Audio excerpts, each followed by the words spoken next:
4 former Sulphur Springs athletic greats were inducted into Sulphur Springs High School Hall of Honor ceremonies earlier tonight. A former NFL player, a record-setting girls soccer player, a state medalist distance runner, and a defensive standout on the 2008 state championship football team were added to the Hall of Honor in a reception held tonight in the multipurpose facility. The 2021 inductees are 2005 graduate Keenan Clayton, 2007 graduate Gale Leonard Bowman,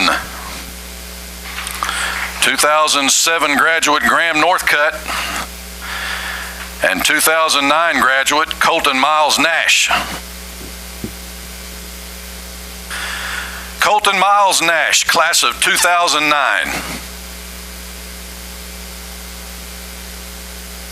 Colton Nash was one of the stalwarts on the defensive side for the 2008 state championship Wildcats, and that earned him a Division I scholarship to the University of Arkansas. His senior year, Nash had 80 unassisted tackles and 110 total tackles with 8 sacks, 8 tackles for losses, and 23 quarterback hurries as defensive end. Nash was named first-team All-State defensive end by the Texas Sports Writers Association as a senior. He was also chosen first-team All-District and was ranked as the number 35 defensive end in the country by Rivals.com. As a junior, he had 43 tackles, 6 sacks, and was an All-District selection. He played in the Offense-Defense All-American Bowl in South Carolina his senior year. At Sulphur Springs High School, Nash also played basketball, where he was an all-district selection as a junior and senior, and he was also a track letterman. Nash originally wanted to play football for Oklahoma, where his cousin and fellow Hall of Honor inductee Keenan Clayton was a senior, but he eventually chose Arkansas. He was a 4-year letterman, a 2-year starter, and had a memorable blocked punt against Ohio State in the Sugar Bowl in 2011. He was also recruited by Auburn, Baylor, Colorado State, Texas A&M, Texas Tech, and UTEP. After college, he played semi-pro football with the Nebraska Danger from 2015 to 2018. Colton currently works for the Lode Trail and coaches for the Commerce Tigers Youth Football Association. He is the son of Bianca Miles and the late Charles Nash. He is married to Ivana Hines Nash and has 2 children, Journey and Courtney Nash. His siblings are Chris Nash and Charlisa, Angelina, and Ashton. Colton's presenter tonight is his high school coach, Greg Owens. Colton Nash.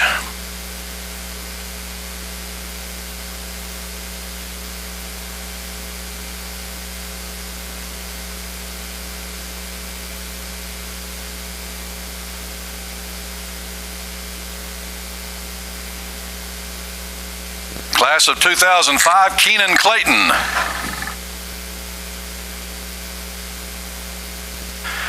Keenan Clayton was an all-state football player for the Wildcats who received a scholarship to play for the University of Oklahoma and later played in the NFL. Clayton was a 3-year letterman at Sulphur Springs High School and finished his senior season ranked as the number 3 safety in the country, the number 8 player in the state, and number 74 nationally. He was named All-State his junior year as a kick returner and All-State his senior year at safety. He also was voted All-District both years, including being named District MVP his senior year. As a senior, Clayton had a team-high 111 tackles, along with 4 interceptions and 2 defensive touchdowns. Over his 3 years as a Wildcat starter, he had 221 tackles, 7 interceptions, a school record 7 kickoff returns for touchdowns, and he also played running back. He was heavily recruited by several schools and chose Oklahoma, where he was moved from safety to linebacker after his freshman season. He forced a school record 6 fumbles as a junior at OU, and his 9 passes broken up were the second most by a linebacker in school history. He was voted All Big 12 by the coaches and Associated Press. Clayton was then drafted by the Philadelphia Eagles in the 4th round of the 2010 NFL Draft. He played 2 seasons with the Eagles and then 2 seasons with the Oakland Raiders. He followed that up with a 1-year stint with Toronto of the CFL. He now lives in Sulphur Springs and is a member of the Wildcat coaching staff. Keenan is the son of Quan Clayton and the grandson of Frank and Mardell Clayton. Presenting Keenan with his plaque tonight is Brad Turner, his former high school coach. Keenan Clayton.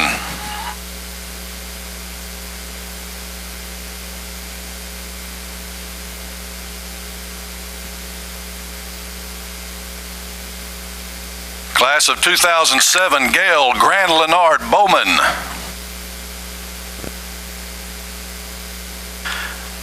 Gale Leonard Bowman, who set the school record for career goals scored while playing Lady Cat soccer, will be the first girls soccer player inducted into the Hall of Honor. Bowman, a 2007 graduate, was a 2-time district MVP in soccer as a sophomore and a senior. Her freshman year, she was named District Newcomer of the Year and was All-District First Team as a junior. She was also named Team MVP as a sophomore, junior, and senior. In addition, she was named an all-tournament member of the White House Tournament as a sophomore and the Richardson-Berkner Tournament as a junior. Gale's senior year, she was the Lady Cats team captain and Forrest Gregg MVP award winner. She also scored 16 goals in the team's first 11 games. She played club soccer for FC Texas East 88, her junior year, and FC Dallas Youth East 89, her senior year. A versatile athlete, she was also a 3-year letterman in cross country and track. She received a scholarship to play soccer at Texas Women's University, where she played in 71 games with 25 starts over her 4-year career. She helped lead the team to 2 Lone Star Conference tournament appearances and received the team's Rookie of the Year award as a freshman. Gale graduated from TWU with a Bachelor in Business Administration degree, majoring in marketing in 2011. She has been married for 9 years to Ethan Bowman, and they have a 3-year-old daughter, Ellis, and a 2-year-old son, Wells. They reside in Rockwall, where she has worked at Special Products and Manufacturing for 10 years. Gale and her husband also own and operate Rockwall Fit Body Boot Camp. Gale's parents are Rob and Diana Leonard, and she has 2 siblings, Jim Leonard and Abby Swanson. Her presenter tonight is her high school coach, Joel Bailey. Gale Leonard Bowman.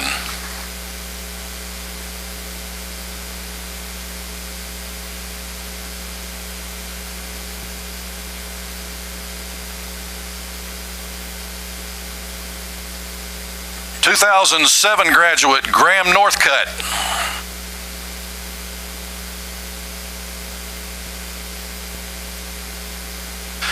Graham Northcutt was a multi-sport athlete but gained the most prominence on the track and in cross country, where he set multiple school records. He set the 1600 meter and cross country records at Sulphur Springs High School, winning multiple regional championship races and earning multiple state appearances in both cross country and track.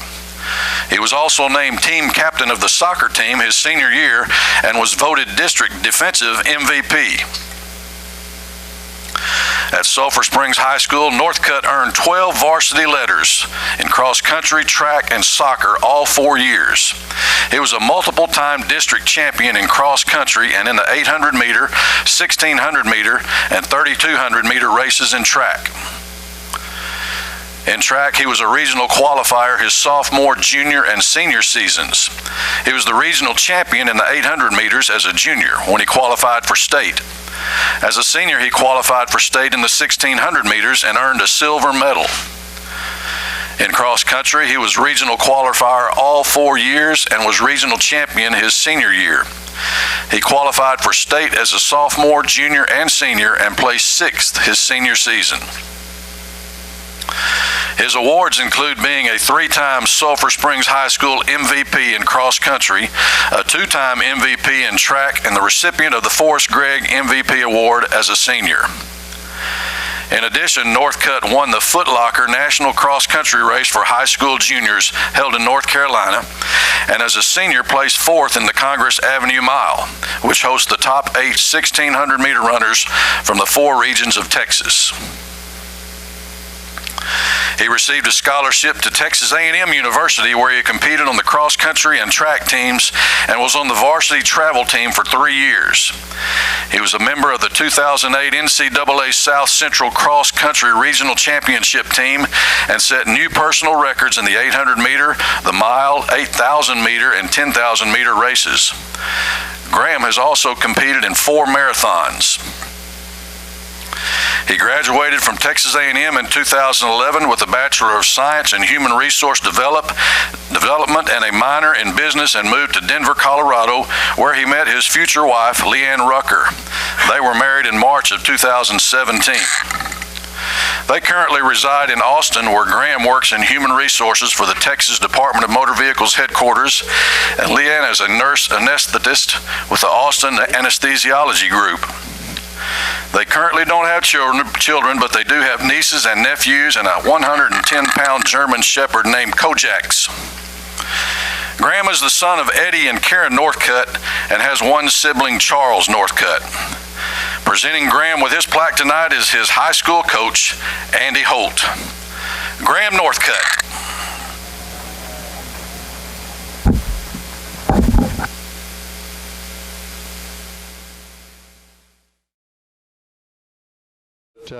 First, we want to welcome in all of our listeners over there at the Stew Contest right across the road from us, where the Hopkins County Stew Contest will be commencing in the morning. A lot of people getting set up, and they're having a concert over there tonight, and over 100 pots of stew, I'm sure, will be cooked in the morning. So they'll be getting to bed early tonight and starting those fires early tomorrow morning, and be lots of stew consumed over there.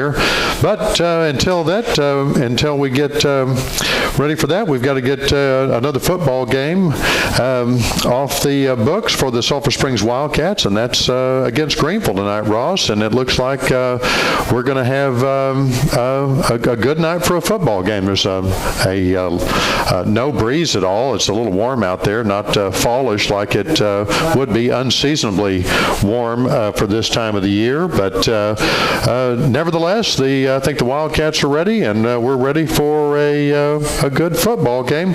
What are we in store for tonight, Ross? So we should have a good contest between two teams still fighting to get their first win in district play. Greenville comes into tonight's match with a 1-6 overall record and 0-4 in district. The one lone win for Greenville, for the Lions, came almost 2 months ago on September 10th when they beat Carrollton Ranchview in Greenville, shutting out and blowing out that team 59-0. But they had 2 losses to open the district season. Then there was a district-wide bye on the 1st of October, and since then 2 more losses. So again, 0-4 in district, and looking to get that first district win tonight versus Sulphur Springs at Gerald Prim Stadium. But won't be easy though, because Sulphur Springs kind of in a similar boat. They are a full game behind the Lions. Greenville again 1-6, but Sulphur Springs 0-7 coming into tonight's game versus their rival, the Greenville Lions. And so again, Greenville's coming into tonight hoping to get their first win in district, and again against a rival in Sulphur Springs. And right. Sulphur Springs, on the other hand, still looking to get that first win on the season. So it should be a very good contest between 2 hungry teams trying to get that first dub on the season. Yes, and of course a couple of heartbreaking losses for the Wildcats, especially last week. Down to the wire doesn't even begin to describe how that game went. The Wildcats were either tied or ahead the majority of the game, and it came down to a tie at the end of the regular time period, and then it went into overtime, and the Wildcats scored first, but it was only a field goal, and the Corsicana team got to their chance to score. They scored a touchdown and got the W on that particular game. Very, very disappointing for the Wildcats, but like we have been saying all along, this team has gotten better every game. We've seen individual individual performance get better on some of these different athletes and in every game, and working together everything's gotten better as the team has gone along all season. Whether it's offense, defense, special teams, we've really seen some good performances, especially in that last game. Is a couple of big receptions.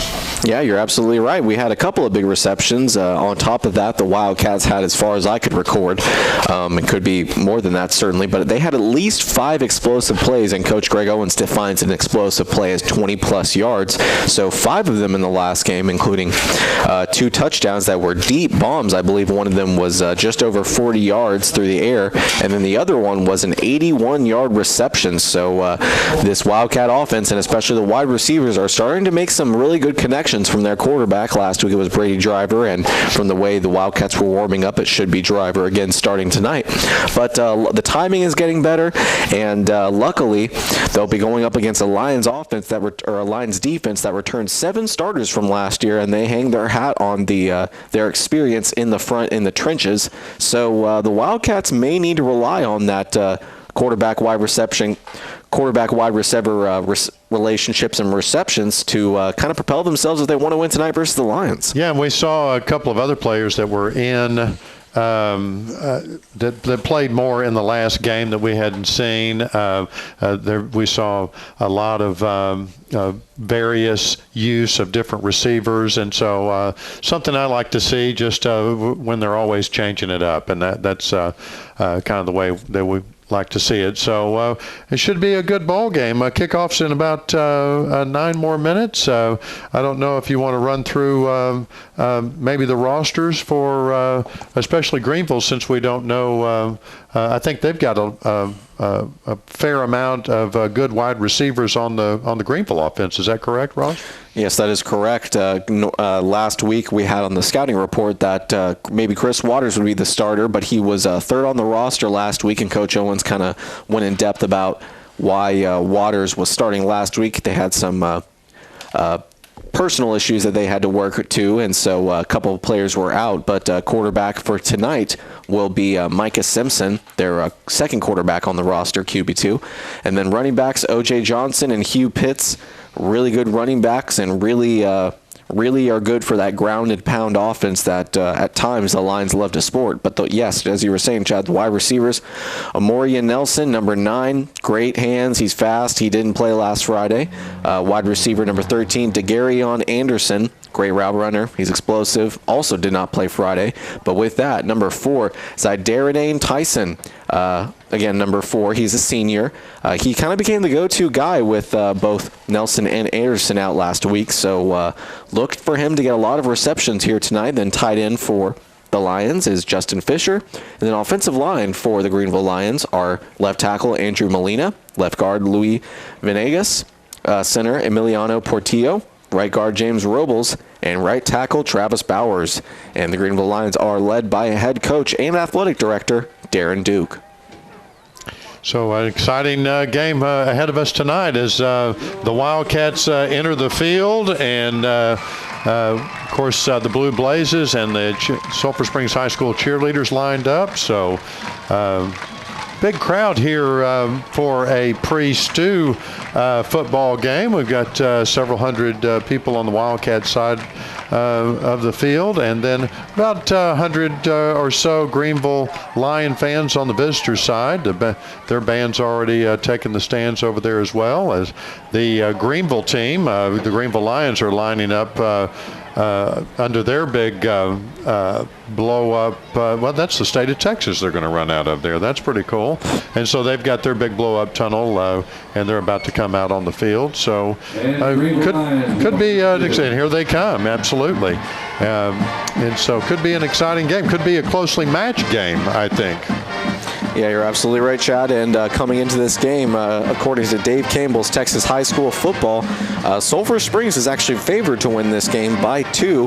The first time all season long the Wildcats have been favored to win a game. So I know Coach Owens doesn't want to let all of that, what a lot of coaches would call white noise, a lot of that media attention get to them, because A lot of times it can be used as bulletin board material, or it can get in these young kids' head. But either way, great for the Wildcats to finally be favored in a game. And just like you were saying, it should be a close one, as we were talking about prior to the game start and prior to the broadcast start, was that this Lions team just narrowly lost to Corsicana in Greenville on October 8th by 6 points, 20-14. And the Wildcats, as Chad mentioned previously to start the broadcast, the Wildcats only lost by 3 in overtime, or perhaps by 4 if you want to count that extra point right, kick. Yeah, I still didn't understand that. I think we've talked about a challenge with officiating all this season, and I think that was a mistake that the officials used in overtime.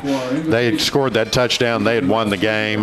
They didn't have to come back out and kick that extra point. But how did the score finally be recorded there as far as Dave Campbell and the other? I guess I could check my Dave Campbell app, but I don't know how it was recorded. I believe on Max Preps it was finalized as what we were talking about, 41-38, which is what the score should have been. Right. But, or at least that's how probably the score tracker for that game recorded it, and that's how it should have been. But yeah, so it's just a strange anomaly. Here comes the. We know that no matter the outcome, we play for the glory of you. And I pray for safe travels tonight. In Jesus' name I pray. Amen. Okay, the prayer, and then we'll have the national anthem coming up here. Just about 5 minutes until kickoff.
Another fantastic rendition of the national anthem by the Wildcat Band. And real quick second, we want to remind anyone listening over in the Stew Cook-Off area that we'll be making announcements all morning long on KSST. That's why the Stew sites received a radio from the Chamber of Commerce and KSST so they could listen to those announcements about the Stew. So remember to listen in for those. And Ross, they are coming out for the coin toss. I've got as team captains for the Wildcats 16, 18, 25, and 92.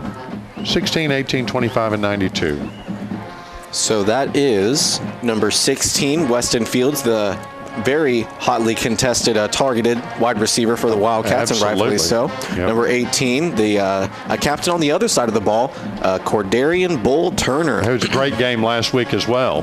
He absolutely did. And then they've got another a very talented player on the defense, a senior as well. So Coach Owens will be bummed to lose him after the season. But Madison Martin continues to have an excellent year on the defensive side. And then you've got the captain on the defensive line, another senior, number 92, Brighton Reuter. Yeah, so some great players here. And so looks like Greenville has won the toss. And, of course, like they always do, they've deferred, and they're going to take the kickoff at the beginning of the second half. That means your Sulphur Springs Wildcats will be taking the kickoff here at the beginning of the game. That of course, is the J. Hodge Chevrolet kickoff. And the Wildcats are going to be on the north end of the field for this first quarter. They'll be moving left to right here for us. And we'll get this game kicked off literally here in just a few moments. We're going to hang with them here. They're already getting lined up, getting some last-minute instructions there from the coach, getting all fired up, and they're going to be taking the field here just any moment. No injuries to report this week that we know. I don't see anybody on the sidelines there, Ross. Of course, Coach Owens likes to kind of not tell about injuries until late in the week because we don't want to tip their hand to the opposing team. But I think it looks like everybody's suited up that we're normally looking for. Yeah, you're absolutely right. Normally, just like you're talking about, sometimes you'll see players on the sideline just wearing their jersey for the game, no but pads, yeah. kind of what I would describe as street clothes. But I don't see any kids dressed like that. No kids in a boot and no kids in crutches. So unless there's a season-ending injury in which a player could not make it onto this sideline, it looks like the Wildcats are all suited up. Good deal. And we've got, we've got back here on about the 12-yard line. I think that's Matthew Mitchell lined up to receive the kickoff. He got a lot of action receiving the kickoffs in the last game, and then I'm not sure who this is on here on this side. Yeah, you're absolutely right. That's number 10, Matthew Mitchell, and who just caught it is number 6, Colby Albritton, the captain on the defensive side, the senior, and continues to have a great year. I just called Colby a senior. That could be mistaken. He could be a junior, but no, he is a senior. Yep. But he did catch the kickoff and took it probably about 10, maybe 15 yards, but that's almost certainly a generous estimation. So regardless, the Wildcats will start with the ball for the first time on offense for either team to start the game, and it'll start on their own 28. Here comes the Hooten's Hardware first down for the Wildcats. So Brady Driver hands it off, and a good decision at that for Malachi Rowland as he swept right, and a great trap play from the offensive line as they just bodied that very talented Greenville front and allowed Malachi to go untouched until he was about 5 yards downfield. So a nice run to start the game. Yeah, Malachi Rowland got a lot of action in the last game, and we've seen it's one of the players that we've seen improve game after game, and wouldn't be surprised if they give it to him a lot. Yeah, absolutely. And one thing that they struggled with last week was on the run. And wow, a nice pass from Brady Driver as he had nothing but lines in his face, and he had a very nice throw over to Weston Fields, but not the perfect throw, I guess I should say, as Weston was forced to kind of fall down and try and come back for it, but he wasn't able to complete the reception, so will be an incomplete and a 3rd and 5 for this Wildcat offense. Yeah, we're really impressed with the patience that these quarterbacks are having late in the season when they're under pressure. Lots of pressure for Driver, and he has no choice but to dump the ball out on the near sideline, and looks like maybe a Wildcat coach is trying to argue, or no, he's talking to one of his players, but the result is the same, an incompletion for the Wildcats, and just like that, a 3 and out for this offense. Yeah, they're going to be punt time for these Wildcats as see who's punting for this series, tonight's game. Can't read the number from here, but going to be punting from their own about 33-yard line. Might be Colby Albritton again, and it sure is, as he gets the ball and kicks it away, and it bounces past the 40, past the 35, past the 30, all the way past the 25, and it'll be down what should be about the 23-yard line for Greenville. I'm going to call that a 45-yard punt net there as they didn't get a chance to return it. That's going to push the Greenville Lions back in their own territory. They're going to be about on their 28-yard line. Excuse me. That's going to be the 23. I'm sorry. And they're going to start 1st and 10 deep in their own territory. So the Wildcat defense is out on the field, and they're ready to compete. So after only a 28-second drive for the Wildcat offense, it'll be Greenville's chance on offense for the first time. And Wildcats looking like they're going to be sending some pressure, but it won't matter because they sweep right with the running back, number 20, and he's quickly able to bounce past the line, way past what should be close to a first down, and yep, it looks like they're going to give it to him. Yeah, he knew where those chains were, and he ran just where he could run out of bounds and get back. Nope, they're going to take it back and say he stepped out of bounds there about the 30-yard line. So that's going to be a gain of about 6 or 7, and it's going to be second, and they're going to call the official scorekeeper is going to call it 4 to go. 2nd and 4 for these Greenville Lions. on 2nd and 4. They hand it off yet again, and he's able to bounce off of a tackle and take it well past the marker line this time, so no question about that. It is a first down for the Greenville Lions. So they've made it up to their own 35-yard line. They, in 2 plays, have been able to get a new set of downs as they move the sticks. 11:04, it's 0-0 here in the first quarter of this Wildcat Greenville Lion football game. Taking their time getting up to the ball. In the backfield now with the quarterback is O.J. Johnson. Wide receiver starting to move right, but instead they keep it with Johnson, and Johnson stays on the ground and bounces to the left on the near sideline and is able to get close to 5 yards. It looks like they'll just give him 3 on the play, but a 2nd and 7 upcoming after a solid rush and patience from the running back there. Yeah, he got wrapped up by the Wildcat defense, and they knocked the ball out, but it was a little late. The whistle had already blown. It caused a little excitement after the play there, but the ball, the runner was already down. The ball, it was blown dead, so 2nd and 7 looks like. Again, in the backfield with the quarterback is number 20, Cameron Neal. Looks like a Wildcat jumped off sides, but instead they will call a false start on the offense for what appeared to be a Lion player jumping first before the Wildcat. Now let's see.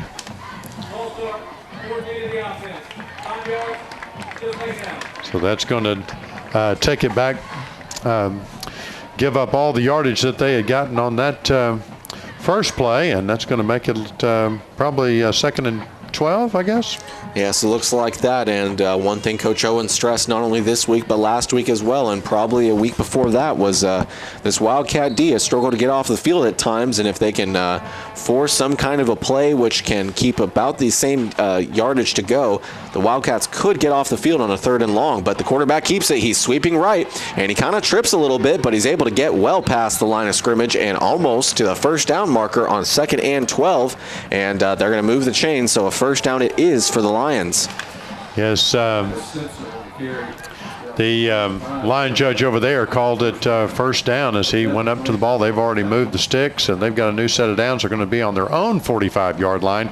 They're knocking on Wildcat territory right here at midfield. 9:31 left in this first quarter, 0-0. Wildcats 3 and out on their first possession. Here comes the Greenville Lions. At their own 45. Wouldn't be surprised if they pass, but instead they keep it on the ground, and I believe that was Cameron Neal again on the carry, but this time the Wildcats can get a stop and a tackle for a loss. Yeah, the Wildcat defense, they were ready for that. They weren't messing around. I was looking for a pass too, like you were, Ross, but the Wildcats were looking for that run, wrapped him up and dropped him for a 1-yard loss. Yeah, one thing Coach Owens was talking about is that he would have certainly liked to have seen the quarterback 3 on the roster, number 18, the quarterback who played last week, Chris Waters, because he's more of a pocket passer. But this quarterback, as we've already seen here early, is quite the runner.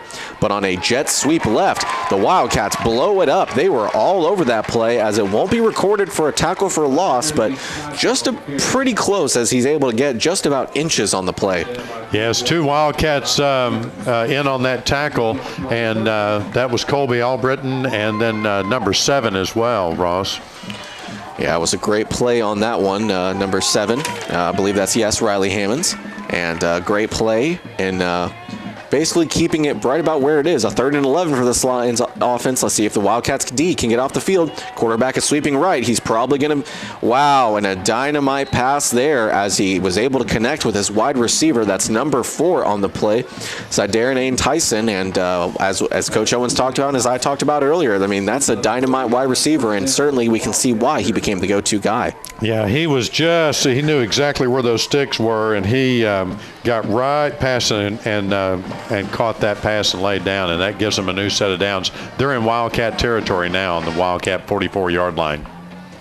With a new set of downs, passing it again on the pass out right to the flat, and I believe that was number 9 on the play, wide receiver Amoria Nelson, who, who took a nice throw there from his quarterback and swept right on the flat route and was able to get close to 5 yards. It'll be recorded as 3, so a 2nd and 7 upcoming for the Lion offense. And Wildcat Riley Hammond just came flying across the field there to make that tackle and really kept that play down to a minimum number of yards. So the quarterback will keep it himself, and he's able to run past 3 Wildcat defenders and sweeping right to the far sideline, and he's able to get just about to the first down marker. The referee on the near side has spotted it as a first down, and looks like the chains are moving as well. So a new set of downs for the Greenville Lions. Yeah, that's he had 3 big Wildcats in hot pursuit of him there, but very fast. Their quarterback he looks like a running back there when he takes the ball, doesn't he? He sure does. So Wildcats, the Lions are now on the Wildcat 35-yard line. They're having trouble with the sticks there. They're going to mark that a little short of the first down, it looks like now, Ross. Yeah, you're right. The referee on the line on the far sideline is at a different spot than the football itself. Can you imagine? That's a little odd. So it'll be about 3rd and inches for the Lions on the Wildcat 45-yard line. And once again, they hand it off to Neal, who is very easily able to make it past that Wildcat defensive line and get about 5 yards on the rush for a first down. Yeah, they moved from the 35 to the 30, so that's going to give them a new set of downs. It's going to be 1st and 10 for these Greenville Lions as they continue to march down the field. They're making very good progress against this Wildcat defense, but the Wildcat defense is not they're undeterred so far. They're not they're still fighting hard. Let's see what can happen. Wildcat showing blitz from Madison Martin rushing on the outside, but he'll stay in zone, and he gets beat by the quarterback on an impressive rush, and oh my goodness, he's able to break a number of tackles. He's at the 10, 5, touchdown Greenville. Well, unfortunately for this Wildcat defense, that was a fantastic run by that quarterback keeper there. And so with 6:55 left in this first quarter, the Greenville Lions strike first and put 6 points on the board. It's 6-0 as we await that extra point.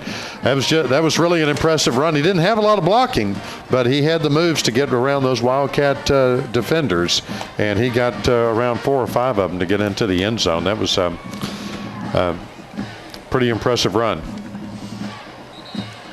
Kick is down, it's up, and it's good. So that's going to put 7 points on the board for the Greenville Lions. 6:55 left in the first quarter. We're going to take a break, and we'll be back in just a moment.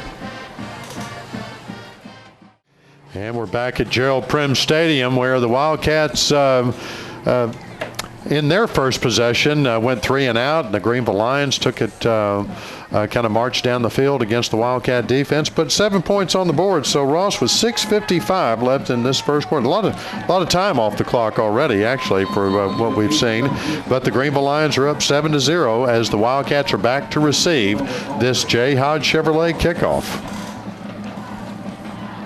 Kick is on the way, and far back there inside the 10, Colby Albritton fumbles the kickoff. He picks it up and starts to take it, but he will be swarmed up by some Lions inside the Wildcat 15-yard line, so the ball will be downed at what should be about the 13-yard line. Yeah, it looks like it. Colby Albritton kept his wits about him and picked up that ball, but just after kind of fumbling on the first reception there, he was not able to make any headway. He was already wrapped up by Greenville defenders there. And so this is going to be deep in their own territory. The Wildcats starting 1st and 10 on their own 13-yard line. Back in at quarterback is Brady Driver, and he'll fake the handoff to J.J. Hall and keep it himself. He starts to take off. He's past the 20-yard line and tackled out of bounds past the Wildcat 20 at about the 21, so will be close to enough yardage for the first down, the 1st and 10 run, but it looks like he'll be marked about 2 or 3 yards short of it.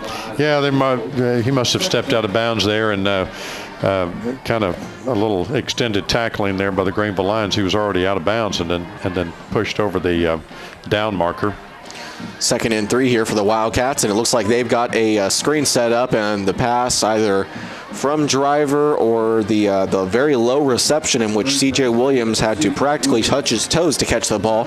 Either way, not a great pass and not a great catch after the ball was put in his hands. So incomplete pass for the Wildcats, but a very, very manageable 3rd and 2 for the offense. Yes, but very important down as well, as they don't want to go 3 and out on this drive as well. Yeah, you're absolutely right, and something we've seen in a lot of Wildcat games is they've kind of gotten down early, and it kind of throws your whole game plan into disarray. But wow, Brady Driver's got nothing but green grass ahead of him, and he takes off, and he's tackled past the 35 at the Wildcat 38-yard line. So just the kind of response they need on a 3rd and short. Yeah, about a 16-yard run for Brady Driver there, right up the middle as he faked everybody out, and the Wildcats have a new set of downs on their own 38-yard line. It's the Hooten's Hardware first down.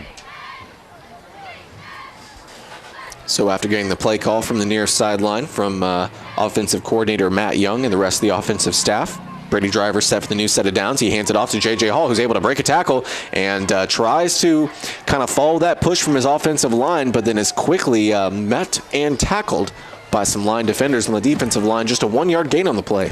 Yeah, they gave him that forward progress. He got wrapped up and pushed back pretty quick. He spun around, tried to make something of it, but the Greenville defensive line here has some pretty big players on that side, and they're kind of hard to get around. Yeah, they sure are, but with the 2nd and 9 upcoming here, not a great number of plays that you designed for this offense, but he's got Weston Fields deep, and he beat his man, 15, 10. He's able to stay in bounds, 5, touchdown Wildcats, but no, the referee will say he did in fact go out of bounds, and I thought so too the second he kind of pivoted left to stay in bounds and try and toe the sideline, but he'll be down to inside the 10 at the Lion 7-yard line. Wow, it's trying to see, that's going to be about a over 50-yard gain there on that reception. A beautiful pass. He was 2 steps ahead of his the player covering him, and that puts him way down the field right here deep in the red zone of the Greenville Lions. So the Wildcats are 1st and goal on the 7-yard line. What a great pass and a great catch. Course, and so with a 1st and goal situation at the Lion 7, Driver will try and keep it, but then he is quickly met by 3 different Lion defenders on the play. But he is able to kind of get, well, 1 yard on the play. Yes, Brady Driver didn't slide down. He just went through that line and tried to get a few more yards, but they stood him up pretty fast and took him down. There was 3 Greenville defenders right on him, but they're coming up here for this 2nd and goal, 6-yard line. 2nd and goal from the 6. And he fakes the handoff to J.J. Hall, and a beautiful reception there to number 5, C.J. Williams, on the 6-yard touchdown, and pending a successful extra point here from, I got to look up his name real quick.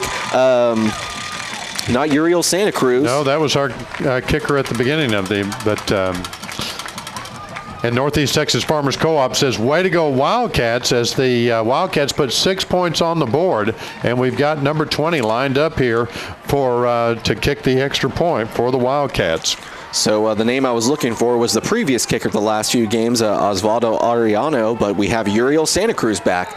And Santa Cruz's kick is up, and it's good. So we've got a tied ball game with under 5 minutes to go here in the first quarter. Yes, 4:47 left in this first quarter. It's 7-all. The Wildcats and the Greenville Lions are tied up. We're going to take a break, and we'll be back in just a moment. And welcome back to Gerald Prim Stadium, where the Wildcats have tied it up 7-all against the Greenville Lions with 4:47 left in this first quarter on this Hopkins County Stew weekend. The Wildcats, they're looking great, Ross. That was a fantastic throw and reception between what's become a very favorite pair. That's Weston Fields and Brady Driver. It was a beautiful pass and a beautiful route run by Weston Fields as he beat his defender by a couple of steps and was able to get down. If he hadn't stepped out of bounds, he would have been a TD, but they put it in the end zone anyway. Yeah, it was a very impressive play, and then a great follow-up 2 plays later on the 6-yard touchdown reception by C.J. Williams, and an onside kick here for the Wildcats, and they recover it. Wow, fantastic, and that's recovered by number 12. For the Wildcats. It went 10 yards, and there was a great block by the Wildcat special teams against the Greenville Lions. And there's some discussion here on the sideline. I think they're going to argue that it didn't travel 10 yards. That's certainly the way it's looking, because the Wildcats coaching staff are kind of beside themselves right now. Yeah, there's some flags on the field. That's not the way I saw it. We're going to have to look at Doug Hastings' replay there because that was certainly went 10 yards in my opinion. It was past the 50. Yeah, it sure was, but perhaps they might be able to call the kicker offsides on the play because he did kind of take that first step before coming back and kicking the ball with his other foot. But other than that ball, the ball is kicked from the 40. Yep. So that traveled 10 yards, at least I thought. Yeah, that got to be the 50. A great block about the 52-yard line by a Wildcat special teams player against the Greenville Lions, and that's what opened it up, set it up. Now they're coming over. Illegal block, 10-yard penalty, first down Greenville. Okay, I'm not sure that was that great block. I guess they're saying was an illegal block. I'm not sure what, but they're giving the ball to Greenville after a 10-yard penalty that's tacked on. So that's going to push that to the Wildcat 41-yard line. They're going to be on the Wildcat side of the field. And, I've had a challenge with this officiating all season long, and I'm going to have to review that one as well. Here comes 1st and 10 for Greenville. And number 3 keeps it himself, and he's got a lot of green grass ahead of him as he's able to get well past the first down and about 12 yards on the quarterback keeper. Yeah, so unfortunate set of circumstances there for the Wildcat special teams. I didn't see anything wrong with that J. Hodge Chevrolet kickoff, that onside kick that we love, and looked like it was well executed, but the officials saw it another way, and now it's 1st and 10 for these Greenville Lions, deep in Wildcat territory. And he hands it off to Neal this time, and Neal is able to run past his blockers and is able to break a few more. 10-5, touchdown Lions. So very quickly, a 29-yard rush and for a touchdown, and 2 plays after the controversial onside kick, I'll say. The Greenville Lions put it in the end zone, put 6 more points on the boards. It's 13-7, the Greenville Lions over the Wildcats, pending this extra point attempt. 4:05 left in this first quarter. Extra kick is up. And it's good, so the extra point is good, but it looks like a Wildcat player will be called on running into the kicker, not roughing the kicker, but running into the kicker. So right. Can't imagine the Lion coach and athletic director Darren Duke will decline the penalty and make them kick again. I imagine he'll say he will decline the penalty. And then maybe on the kickoff. Force right. it. Yeah, the penalty will be taken on the kickoff instead of making his kicker kick again. So, but of course, the officials are down there talking it over. Some of these calls that are normally routine, like we say, in years past, seem to be needing more discussion this year. Not sure why, but the official in the white hat, the head officials coming over here to talk with, looks like head coach Greg Owens, and they'll be talking about what that penalty is, and maybe it was against the Lions. 4:05 left in this first quarter. They hadn't put that extra point on the board yet.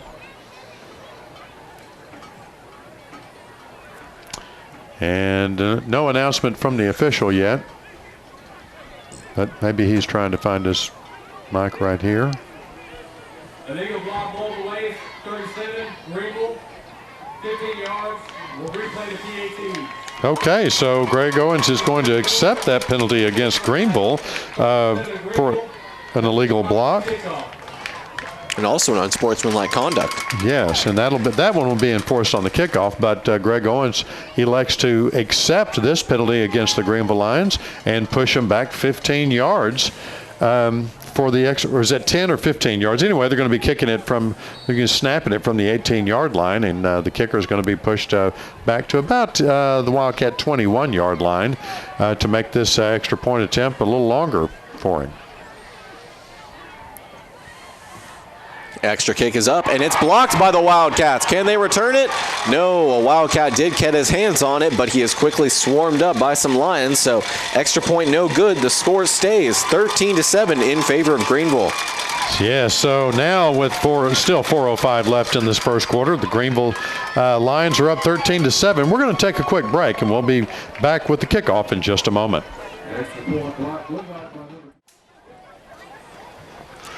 Welcome back to Gerald Prim Stadium here in Sulphur Springs, as we've got a very good one here. Just over 4 minutes to go in the first, and the Greenville Lions were able to go on a two-play drive that spanned just 42 seconds and take the lead at 13-7.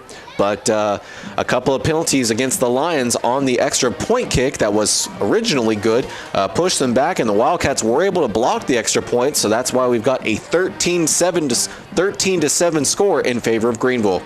Yes, and I think that was Martin on the block for the special teams, number 25 for the Wildcats. So way to go for the Wildcat special teams. And then that unsportsmanlike conduct penalty is going to push the Greenville Lions back all the way to their own 25-yard line for this kickoff. This J. Hodge Chevrolet kickoff, the Wildcats are back to receive. And it looks like number 6, Colby Albritton, will be back there to get it, and he has no problems catching it this time. He's back at the 20. He gets past the 25 and past the 30 before he's taken down by 2 Lion special teams players. But he, yes, will be down just short of the 35 at the Wildcat 34-yard line. Well, I'm going to tell you that that Greenville defender had Colby wrapped up on the 30, and he spun around and stretched out, and with that second and third effort, he got another 4 yards out of that, and the ball spotted on the 34 for these Wildcats for their Hooten's Hardware first down. In the backfield with quarterback Brady Driver is number 3, Douglas Deloney. And Driver will fake the handoff and try to stay in the pocket, but lots of Lions defenders there, and he tries to take off with it, but he'll be tackled right about at the line of scrimmage, so will be no gain on the rush. Yeah, no loss, no gain, but it is second down, loss of down, and that was number 74 on the defense that for the Greenville Lions that wrapped him up, and he's a big young man. You wouldn't want him wrapping you up, taking you to the ground. There's kind of no contest there. He got size on his side, certainly. Still in the backfield with him is Douglas Deloney. And Deloney fakes the handoff, and Driver is able to get a nice pass out to, I believe that was Cable Glenn. No, it's number 11, Matthew Sherman. Yes, Matthew Sherman, which we saw come in the last game and have a few downs, but that's a first down for these Wildcats. So as they come up to their own 45-yard line, it's the 1st and 10 for the Wildcats on this Hooten's Hardware first down. New set of downs. He fakes the handoff yet again, and he's looking at Matthew Sherman yet again, and once again, Matthew Sherman caught the first down. Yeah, I think that pass was tipped, but it wasn't tipped enough for Matthew Sherman to come up with it. He spotted that ball, and now he's coming over here to the other side of the field. They're changing this lineup. And they've also got Weston Fields on the near side with us, two receivers here on this side, and then got one receiver on the far side. Lots of defenders for the Lions on the line of scrimmage as the Wildcats are going to have it in their face. But wow, Douglas Deloney is able to get past the defensive line and get past a number of defenders, and he's downed inside the Greenville 15, or it looks like they'll put him at about the 16-yard line. Yes, a great effort by Douglas Deloney as he went up the middle and spun out of several tackles, and then I think he drug one Greenville defender by his own shoelaces for a couple more yards as the Wildcats are deep into this Greenville Lion red zone for this next Hooten's Hardware first down. It's they're on the Greenville 16-yard line.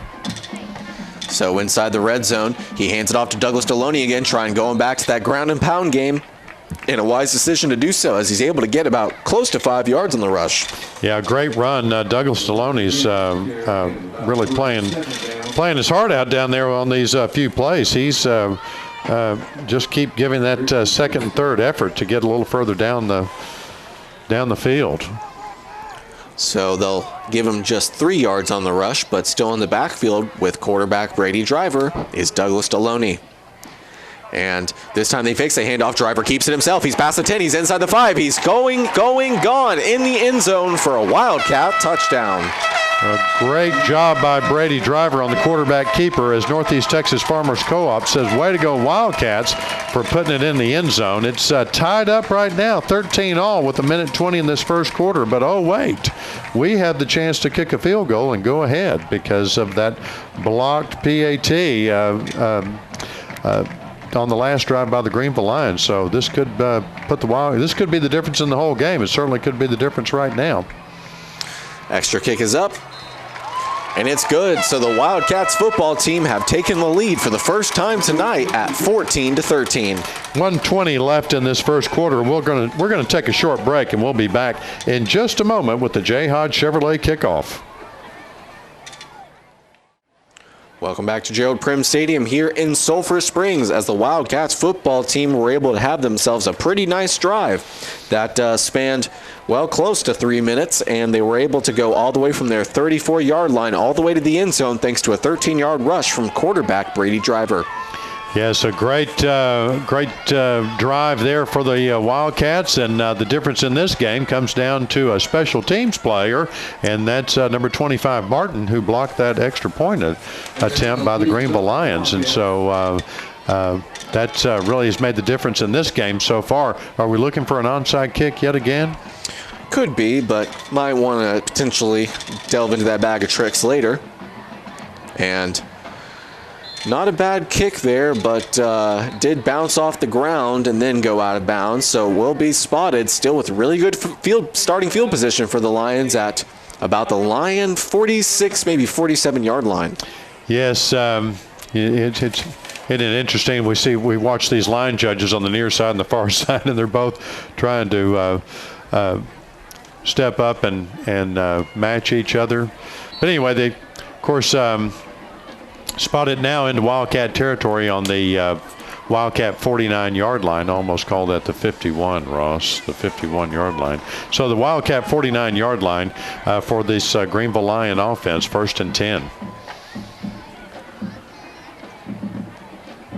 So first play from scrimmage, they once again hand it off to Neal, and this time he's not able to rush as nearly as successful as he has in previous rushes, as he only gets about, 2 yards on the rush. I think every player on the Wildcat defense was knowing exactly which way that play was going. So, but strong running back, got a couple of yards, and see what this Wildcat defense can do with this Greenville offense. 53 seconds left in this first quarter.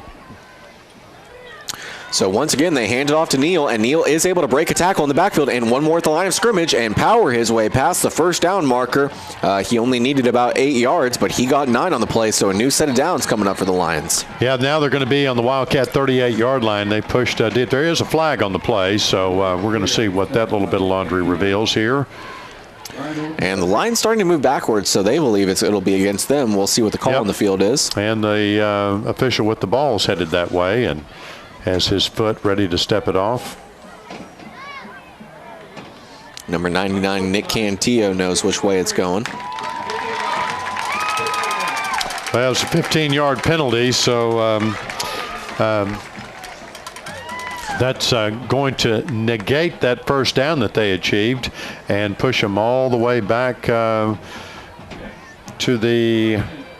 It looks like he's not really set yet. Nope, there he's going to put the ball down the 47-yard line back on the Greenville side of the field. So after the PA announcer comes in and clarifies for all those here at Gerald Prim Stadium, we've got a second and what looks like close to 15. It'll be about 2nd and 13 for this line offense. And again, a great opportunity for the Wildcat D to get off the field. Motion right by the wide receiver. Number 4 tries to keep it himself. That's Tyson, and he runs right into the line of scrimmage, into the gut of the Wildcat defense, and he pays for it as he is able to get about 4 yards on the rush, but that's all. So a 3rd and 9, a long yardage situation for this Lion defense, or Lion offense. Just 20 seconds to go, though, here in the first quarter.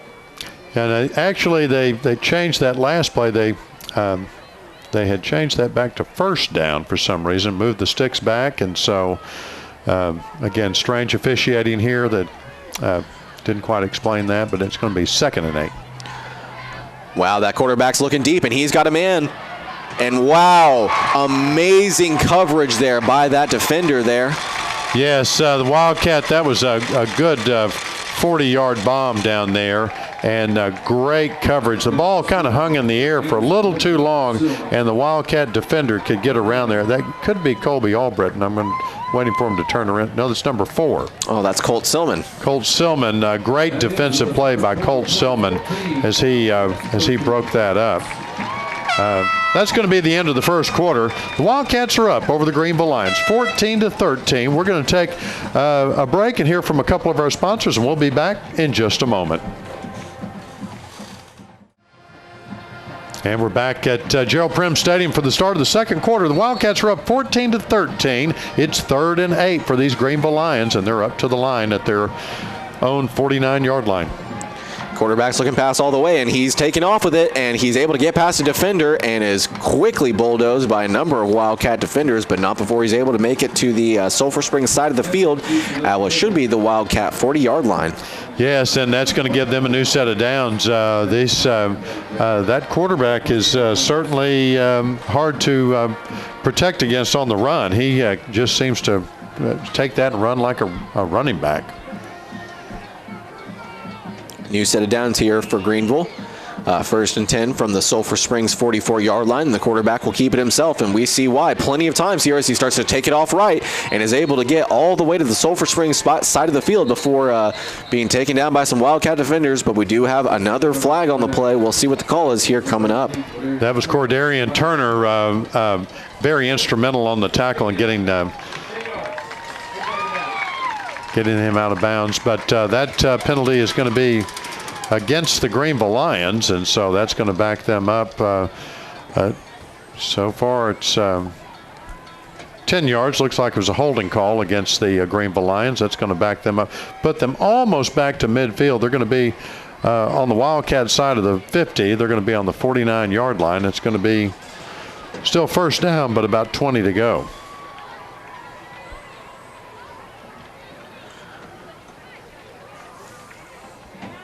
First down and very long for the Lions here. The quarterback gets the snap. He's sweeping right, and he quickly dishes it out to his favorite target, Tyson, who's able to break a tackle, but not before stepping out of bounds. So he will be downed at the Wildcat 42-yard line. So a reception of about 8, yeah. Yep, 8 yards, and so it's going to make it second. Well, they're going to call it 7 on the scoreboard. It's going to make it 2nd and 13, but these Greenville Lions are trying to make something happen. They know they're a point down against these Wildcats, but the Wildcat defense is ready for them.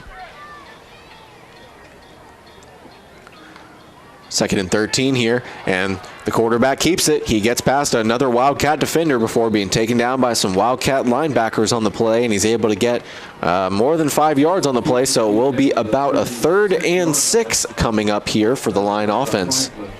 3rd down. Very important 3rd down here for both sides, certainly for the Wildcats. If they can make a stop here, it's too far to kick a field goal, I would think, for their kicker, but we'll see. And the quarterback's looking pass all the way. He's looking for a man on the near sideline, and he almost had a wide receiver, number 13, in the end zone. That was DeGarian Anderson on the play. But yeah, Colt Silman on the coverage there did a great job. Their receiver pushed off Colt right before the ball got there. The officials didn't see that, but Colt Silman came back and wrapped him up, and incomplete. So it's crunch time for the Greenville Lions as they discuss their 4th down options, as it's 4th and about 7 yards, but they're on the Wildcat 36-yard line, and they're going to call timeout, take a little more time to talk about it. We're going to take a quick break with them, and we'll be back in just a moment. Welcome back to Gerald Prim Stadium here in Sulphur Springs, as the Wildcats football team and their defense are maybe about to be tested here. They face a 4th and 7, the Lions offense does, and Coach Darren Duke, head football coach and athletic director of Greenville, called a timeout to discuss it with his team and kind of maybe see what the interest is and see how maybe this might work. Yeah, then we'll go back to that last play. It was just a bomb of a pass about 35 yards down the field, going right into the end zone. But Colt Silman with a candidate for defensive play of this game as he broke up that pass just in the nick of time, because that would have been 6 points for the Greenville Lions. But now they're coming out. Looks like they're going for it, Ross. Yeah, you're absolutely right. They've got number 3 quarterback Micah Simpson, and in the backfield with him, Marcus Neal. 4th and 7 here. Quarterback is looking pass all the way. He had a player open there for some good time, but he instead decides to keep it and tries to sweep right. And he is running back and forth all over the football field.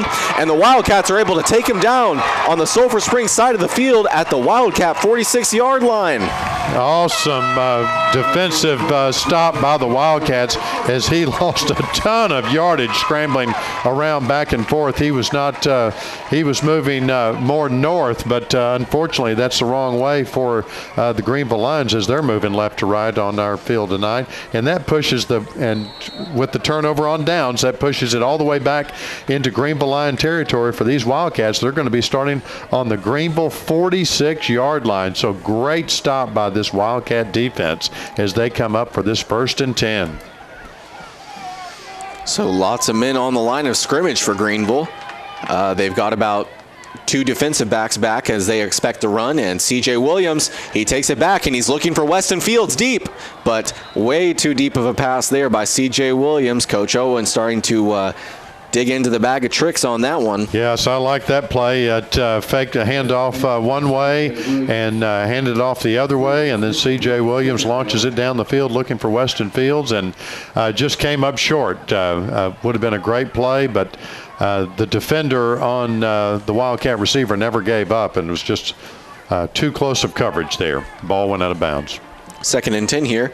Wow, and the Lions were all over that play as Brady Driver was lucky to even get that pass off to Malachi Rowland, but as a result of him being pressured so much, he just kind of had to get rid of the ball. So an incomplete pass there, and very quickly a 3rd and 10 here for this Wildcat offense. Yeah. All of a sudden, it's a huge play for these Wildcats as they don't want to give up this great drive that they got only because of a wonderful stop by the Wildcat defense. So 3rd and long. And the line showing blitz. Brady Driver rolling right. He's looking for Weston Fields, but an excellent pass breakup there by the line defender on the play to thwart any chance of a 1st down for Sulphur Springs. So punt team coming on the field for Sulphur Springs. Yeah, 3rd and out for these Wildcats. That was a well-designed play and a good pass. Everything looked good, but better execution on the Greenville defense as they broke up that play and forced the Wildcats here to punt. The Wildcat punter's standing on his own 40-yard line, about to punt the ball away. Colby Albritton gets the snap, kick is away, and the returner is going back as he expects it to go deep, and it sure did. That was a Wildcat defender, I believe that was Madison Martin on the play, who came back and got the ball all the way inside the Greenville 5, so it will be down at the Greenville 3-yard line. Great special teams play yet again by Madison Martin as he downed that ball deep into Greenville Lion territory, and so that was a perfectly executed punt and special teams play as they got punted all the way from the Wildcat 40-yard line and then ended up all the way down on the 3-yard line. So great job by the Wildcat special teams as the Wildcat defense is on the field ready for this Greenville Lion offense. So from their own 3-yard line in their own end zone, the quarterback wisely decides to hand it off, and he takes it pretty close to the yardage necessary for the 1st down on 1st and 10, as it'll be about a 7-yard gain on the play. Yeah, and they've changed quarterbacks now. As number 6 in for quarterback for the Greenville Lions as they've made a change there, trying something new. And now they're going to be looking for. Well, they once again hands it off, and And he takes it, well, more than enough yardage necessary for the first down. In fact, he got it right on the yardage, the line necessary to get the first down, and it will be a 1st and 10 for the Lions offense. So, yeah, they actually handed it off to number 3, who had been the quarterback. Then now they've got number 6 in for the quarterback. They've brought in the middleman to to hand it off to the guy who was running it anyway when he was taking the snap. So now we've got number 20 in as a running back. So Neal takes it. He follows that push that his offensive line creates well enough on a first down and gets about 5 yardage. So good at this line offense to stay ahead of the chains there. Yeah, the Wildcat defense, number 99, wrapped up that Greenville Lion runner, and then all of the other defensive players came in to take him on down. A great stop by the Wildcat defense.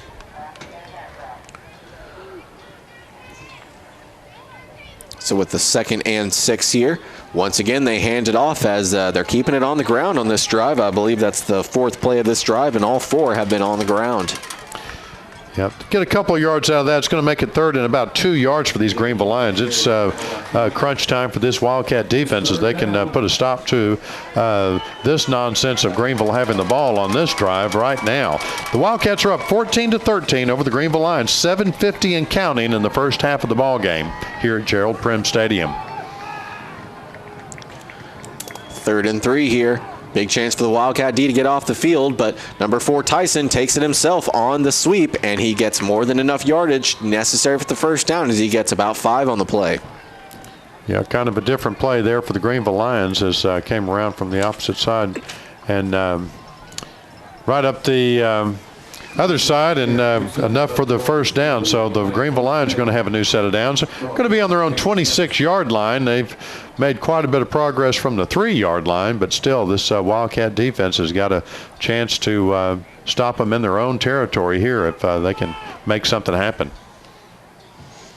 1st and 10 now. The quarterback keeps it, starts to take off left, but kind of stumbles and falls as Wildcats players are able to wrap him up, what should be behind the line of scrimmage. So what should be, yes, a tackle for loss and a sack on the play on 1st and 10. So it'll be a 1st and 11 now, or 2nd and 11. Yeah, 2nd and 11. It was a good stop by the Wildcat defense. Not sure what Greenville's doing, changing up in the quarterback position. They really weren't. They were having pretty good success with what they were doing before, but now they've put in number 6 as a quarterback, got number 20 in as a running back again.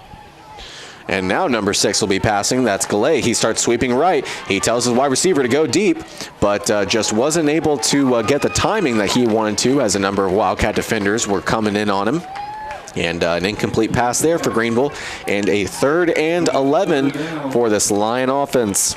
Yeah, the great coverage by 2 Wildcat defenders were all over their quarterback on that particular play, Cordarian Turner, Bull Turner, and then number 41 as well was in on that play, Ross. So good coverage by the Wildcat defense. So another chance, then something that I've mentioned previously in this game and something Coach Owens has talked about in previous weeks is that this defense struggled to get off the field on a lot of these 3rd and longs, which really is backbreaking. So Wildcats can kind of make up for it here if they can get a stop here. Gale sweeping right. He's looking for a wide receiver deep.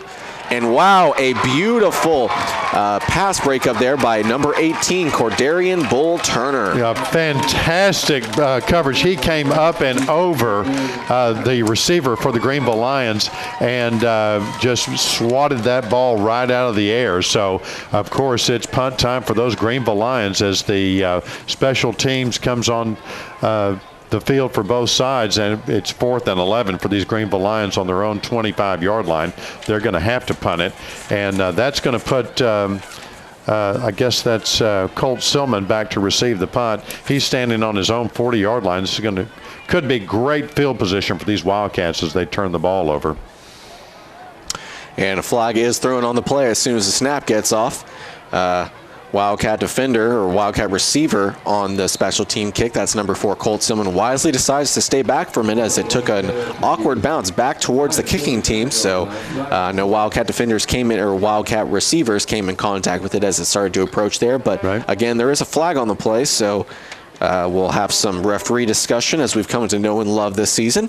And after that, here in probably 3 to 5 minutes, we'll figure out what the call on the field is. That's right. Yeah, we'll see. Let them take their time, Ross. I mean, got to discuss it. Here comes the call.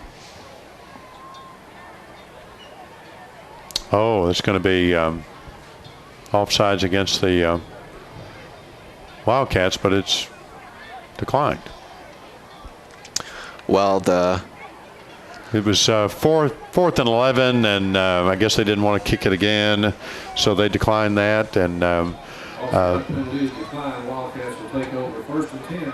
so that punt had made it to the Wildcat side of the 50 on the 45 and bounced awkwardly, as Ross said, and came back to the other side of the 50. So the Wildcats will have their Hooten's Hardware 1st 10 on the Greenville Lion 48-yard line.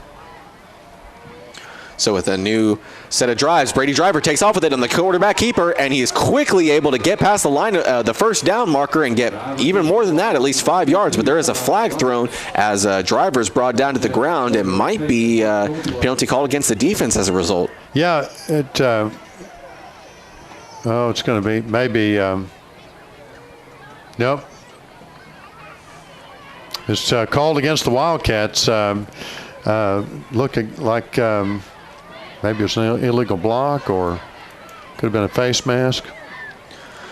Yeah, I can't exactly say for certain, but that is another thing Coach Owens talked about during our weekly discussion on Wednesday, is that a lot of these kind of stupid mistakes, mental mistakes, such as holding calls, the real drive killers, because it stymies all momentum. And just like that, I mean, Brady Driver got over 15 yards on that quarterback keeper, and instead pushed all the way back. So close to a net negative 10-yard play on the holding call, so really hurts a team. But Malachi Rowland gets it on the handoff, and he is tackled behind the line of scrimmage. So what was a 1st down run for Brady Driver became a 1st and 7, and now the run for Malachi Rowland, a tackle for a loss. And well, we're back to a 2nd and about 10 here. Yep, back where we started there. It must have been a holding call on that penalty from the spot of the foul. I guess they marked it 10 yards, and so that's why it became a 1st and 7 instead of a new set of downs, and about a 15-yard gain is what the great run by Driver. I've been very impressed with his ability to keep a level head and run the ball.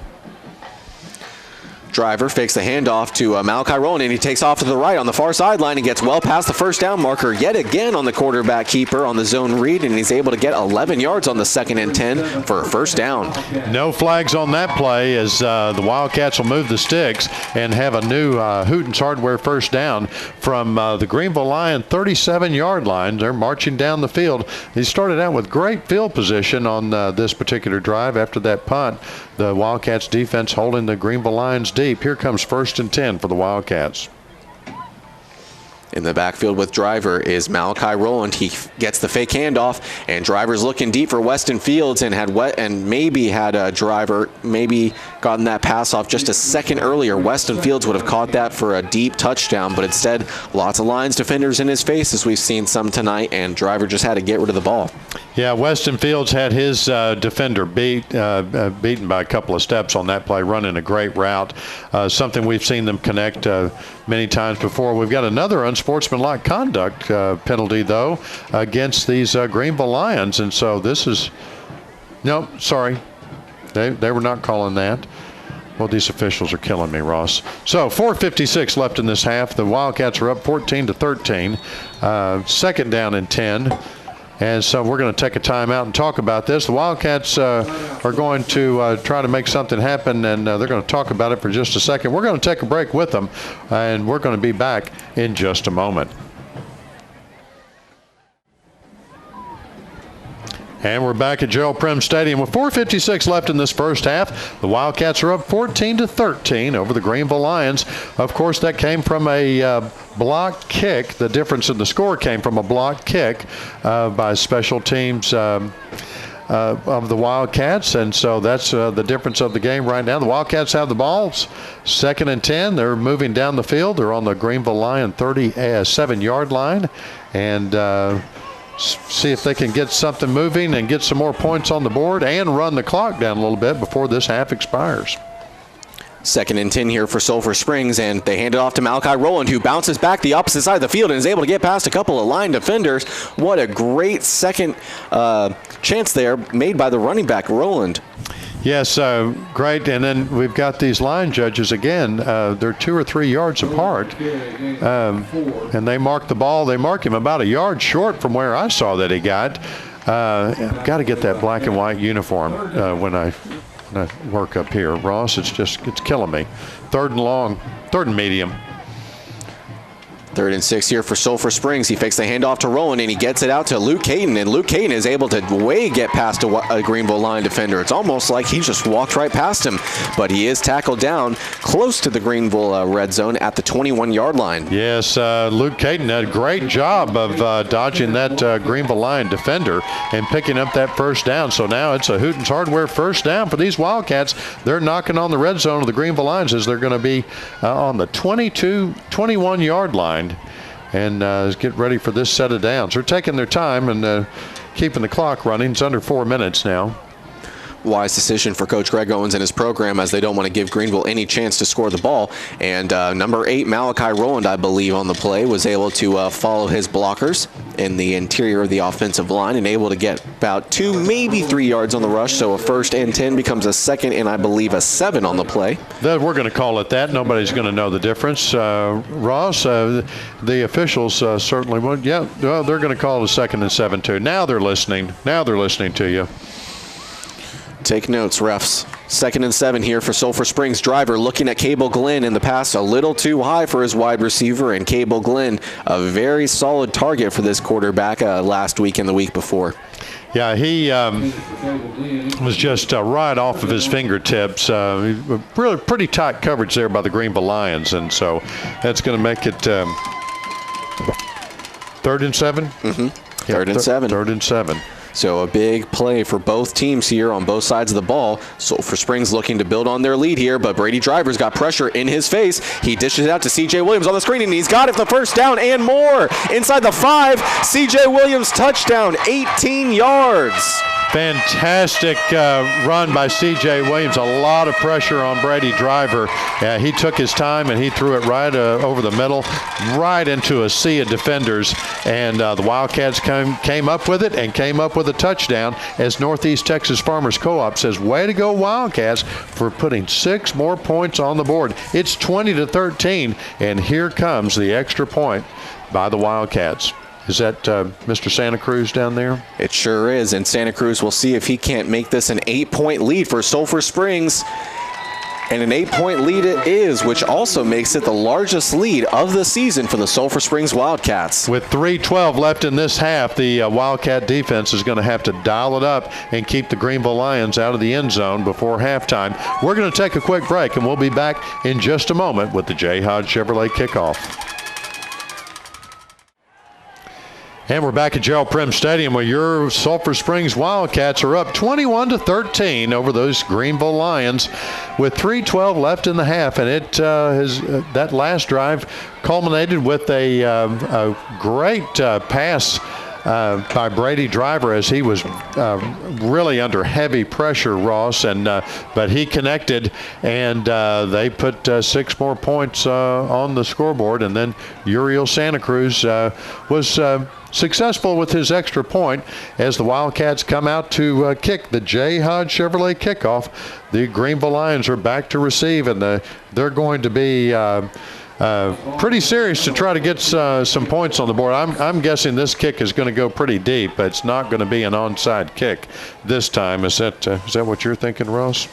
Yeah, that's definitely what I'm thinking as well. I'm thinking if they want to kind of save that kind of trickery for the second half, that might be a wise decision, but really don't want to give Greenville a chance here to tie up the game here with such little time in the first half. And kind of a low altitude kick as number 20 Neal takes it. He's past the 20, he's past the 25 before he's met by a Wildcat defender and a couple of Wildcats there at about the Greenville 30-yard line. Yeah, it's going to give Greenville an average starting position, average field position for their starting of their downs here. They're going to come out, move the chains. It's going to be 1st and 10 for them. 3:05 left in this first half. The Wildcat defense is going to have to dial it up and keep some pressure on this Greenville Lion offense. I've got my trusty binoculars out here trying to see who all's in the huddle on the sideline over there before they come out. I see number 6. Looks like he's going to be coming out and line up as the quarterback for this drive for this Greenville Lions. I've got number 4 here on the near side as a receiver. And, of course, 20 lined up in the backfield for the Greenville Lions. So quarterback for the second straight drive is Joe Gale, the QB1 and senior quarterback for this Lion team. And, well, just like that, looks like we had a false start on the Greenville Lions, and that's going to push them back 5 yards. So it's going to make it a little easier for this Wildcat defense, as it's going to be 1st and 15 for the Greenville Lions. And quarterback's looking pass all the way, and he quickly dishes out to Neal, who was able to get the reception, but stumbled as he was trying to get his hands wrapped around the ball. And he will be tackled for a loss, a 1-yard loss, so a 2nd and 16 for the Lions. Yes, that was a good screen pass. He was all alone there, but just tripped and fell down. And so great break for the Wildcats. Clock still running, 2nd and 16 for the Lions at their own 29-yard line. The quarterback running deep out of his pocket. And wow, a beautiful reception there to number 4, Tyson. And the looks like the refs were discussing it for a moment, but it will be a reception, a good reception, and still short of the first down necessary. They'll be 4 yards short on 3rd down. Yeah, 3rd and 4. That was a good pass, and he hauled it in and was able to stay in bounds until he had control of the ball. And now it's crunch time for this Wildcat defense on 3rd and 4. And wow. A nice throw there from the quarterback to his wide receiver out wide on the far sideline, but the play was blown dead well before the play could materialize. So, and right. Once again, it'll be a penalty against the Lions. So another break for this Wildcat defense, as that was kind of a bomb of a play there, and the Greenville receiver was a couple of steps ahead of the Wildcat defender. If that had not been blown dead, that possibly would have been a touchdown if he had connected on that.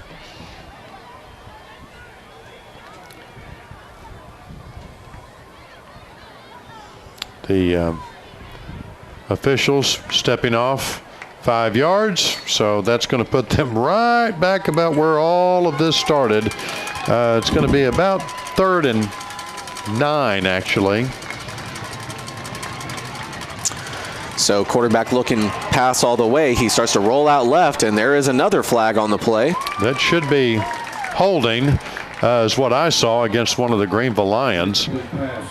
But if it is a holding, I would imagine Coach Owens is going to decline this. Absolutely, as far as they have to go. Take a 4th and 9 here for the Lion offense. Right. Right.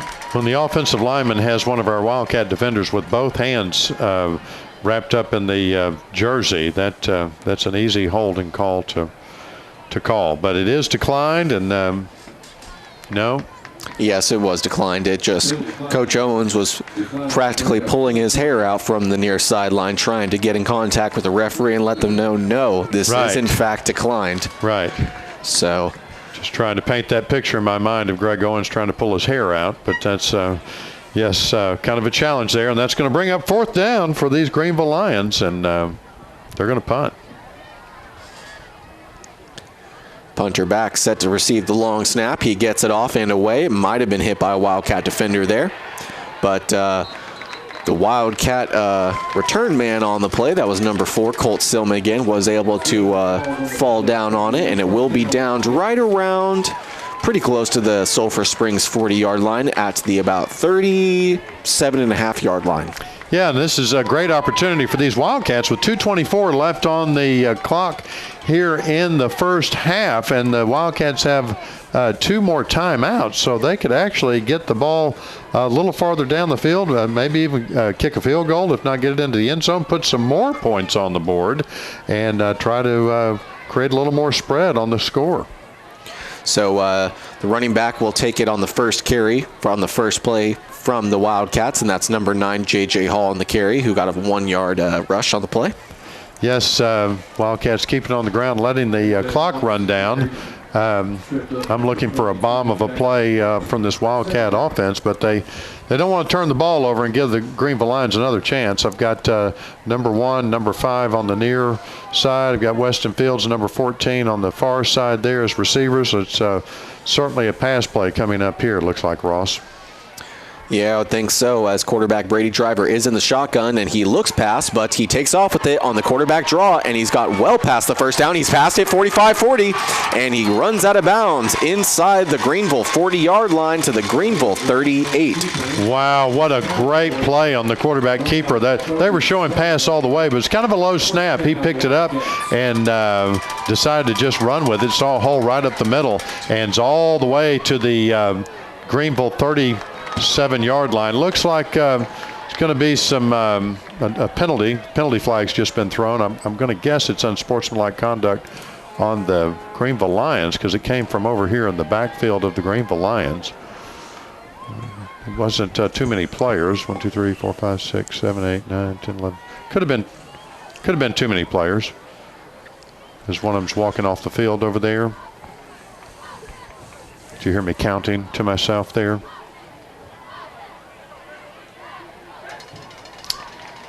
So you're exactly right. Another unsportsmanlike conduct penalty called against the Greenville Lions here at Gerald Prince Stadium. And huge penalty. Huge. You're absolutely right, because that is 15 yards. They were at the Greenville 37-yard line, but that's pushed all the way to just outside the Lion red zone at the 22-yard line.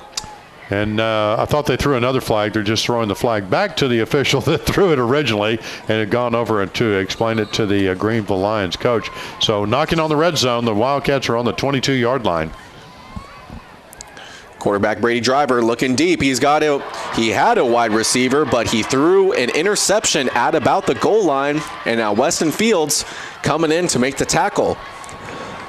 Yeah, it was a high throw, but an even higher jump by that Greenville Lions defender, and he snagged the interception away from Brady Driver and his intended target. So that's going to turn the ball over. The Greenville Lions are going to have a short time on the clock, 1 minute and 31 seconds left in the half. They've got 2 timeouts left as well, but they're deep in their own territory as they're going to spot the ball on the Greenville Lions 17-yard line. It's going to be 1st and 10 for these Greenville Lions. They've got a long way to go, and that was a beautiful pass, but just a huge jump by that Greenville defender to snatch it out of the air. I thought that was a touchdown for sure for the Wildcats.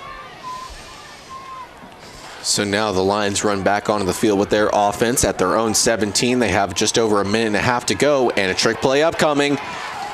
And wow, it looks like the Wildcats will have some nice defense on the play. That was number 4, Colt Silman, who came in on the to wrap up the wide receiver to nullify any sort of big play opportunity for the Lions. So it will be a 2nd and 10 still from the Lions 17-yard line.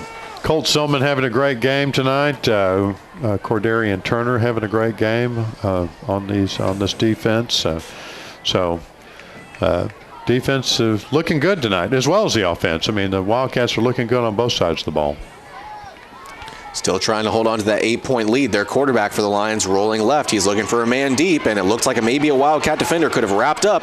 And number 6, he's looking, and another. Oh, wow. Number 7, Riley Hammonds dropped a surefire interception, and that's just one of those plays where he started running off before he really thought about completing the process of the catch. Yes, the Greenville Lion quarterback was scrambling and throwing definitely under Wildcat pressure.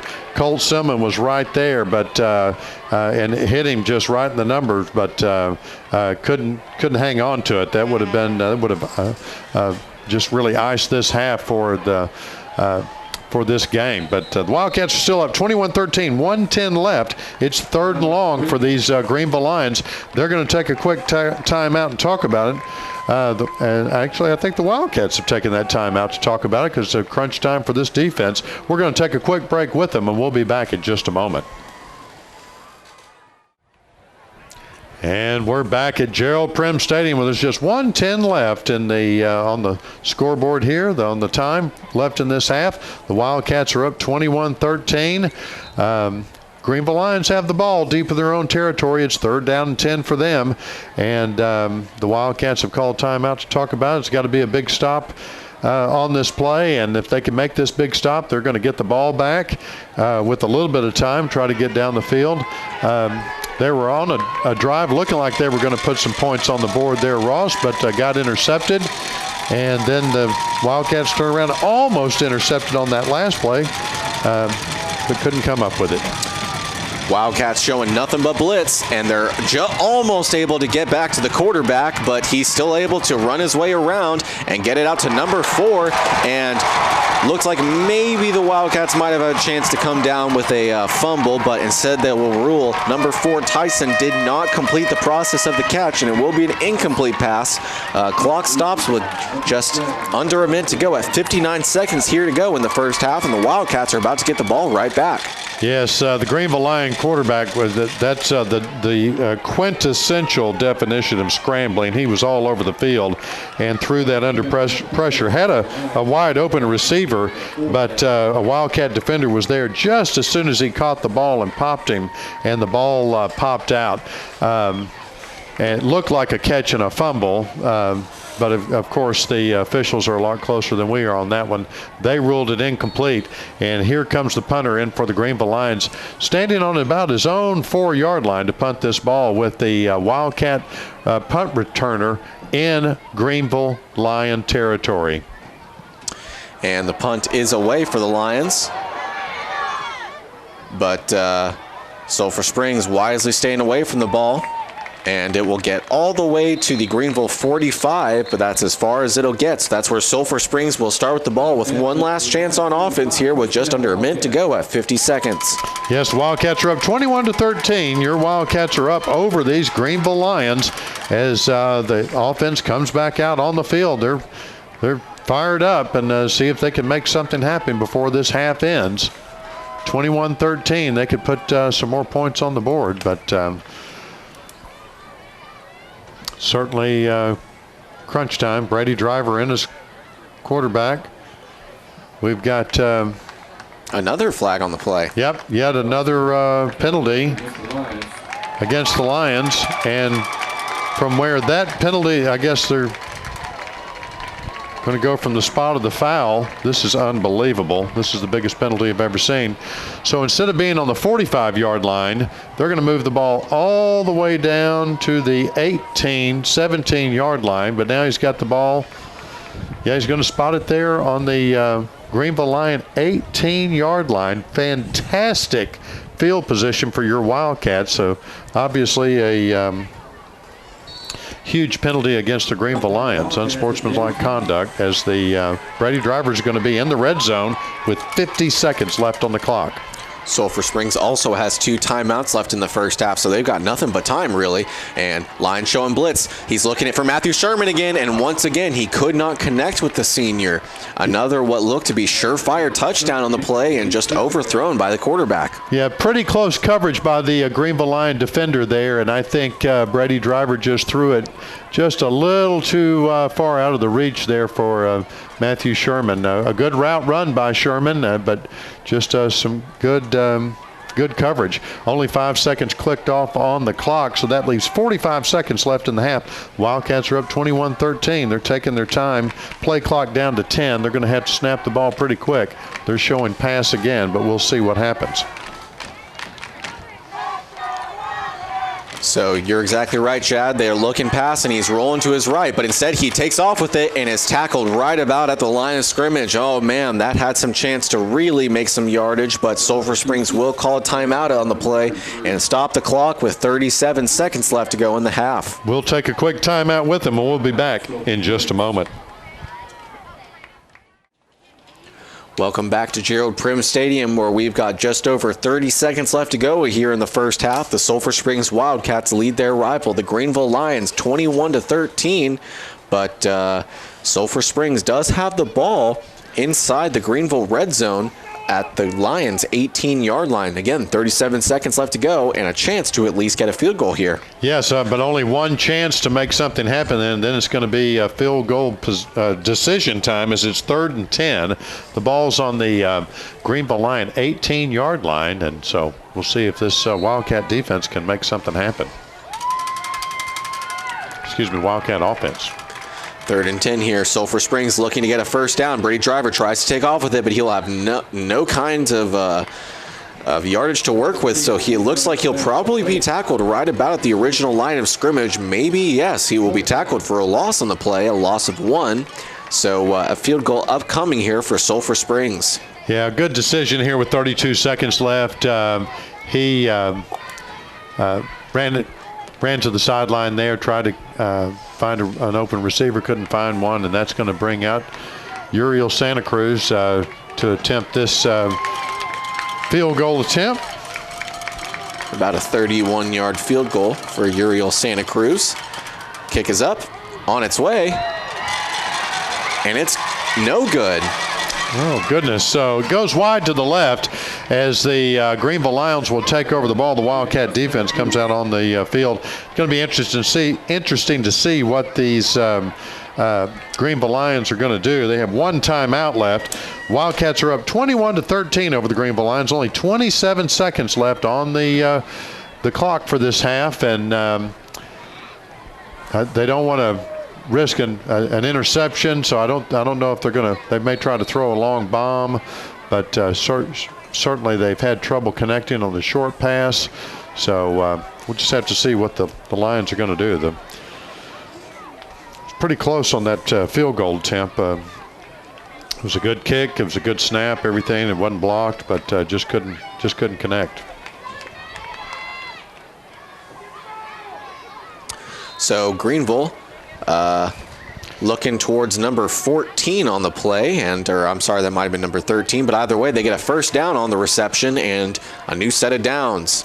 Yeah, it's number 14. They connected just past the sticks there, so he caught the ball, stepped out of bounds, so 4 seconds clicked off on that play. 23 seconds, they've got a new set of downs, but it's going to be just a few plays. They're going to have to stop the clock or keep moving. Wildcats trying to get pressure, but instead number 4 Tyson gets it in space and he's taken down past midfield at the Sulphur Springs 49-yard line. Clock still ticking, just 10 seconds to go here. Oh, and I think Greenville, they get up to the line of scrimmage, and then their coach calls a timeout wisely to keep those 10 seconds from clicking down. We're going to take a quick break with them, and we'll be back in just a moment. Welcome back to Gerald Prim Stadium, and we've got a very tight ball game as the second half is just about finished with just 14 seconds left to go on the clock. One timeout for each team as the Lions have the ball on the Sulphur Springs side of the field at the 49-yard line. Yeah, it looks like their coach talked them into retroactive timeout there, that he called that before some of those seconds clicked off. So they put 4 seconds back on the clock, 14 seconds for these Greenville Lions. Depending on the play, just enough for maybe a couple of plays, but they've got 49 yards to go, and they've got a long way to go to kick a field goal as well, but we'll see what they've got as they're ready up to snap the ball. And the quarterback sweeping to his right a bit, and he's looking deep. He's got a man. And wow, a beautiful pass there, but there were 2 Wildcat defenders on the play, draped over that wide receiver. An incomplete pass, and 2nd and 10 coming up here for the Lions, just 8 seconds on the clock. Yeah, Colby Albritton, the defender for the Wildcats on that play, that was very good tight coverage. And then also a couple of defenders just pounding their quarterback as he released the ball. A lot of pressure. So good defensive play by the Wildcats. It's 2nd down, 8 seconds left in the first half. Once again, looking deep. And he's got a beautiful throw there, and he's got a wide receiver deep, but once again, 2 Wildcat defenders draped over the wide receiver. An incomplete pass, and it will be a 3rd and 10 upcoming for Greenville. Yes, 2 seconds left for this first half. 7 and 4. That was. Is there another flag on the play?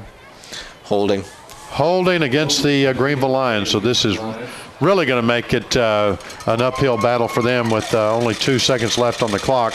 They obviously only have time for a big bomb of a play. They're going to be pushed back into their own territory on their own 41-yard line. Several Wildcats playing deep now on the defense. We'll see. Obviously, it's going to be a Hail Mary. And once again, their quarterback sweeping right and waits until the final second to get that pass away and try to get it to his check down, number 3, but incomplete, just out of the reach of his wide receiver. So that will end the first half as your Sulphur Springs Wildcats lead the Greenville Lions 21-13. We'll be back here for halftime festivities here at Gerald Prim Stadium. But first, we're going to hear from a couple of our play-by-play sponsors and some of our halftime sponsors here on Wildcat Radio, KSST, 1230 a.m. Distinguished 60th line of the Blue Blazes as they strike up the band.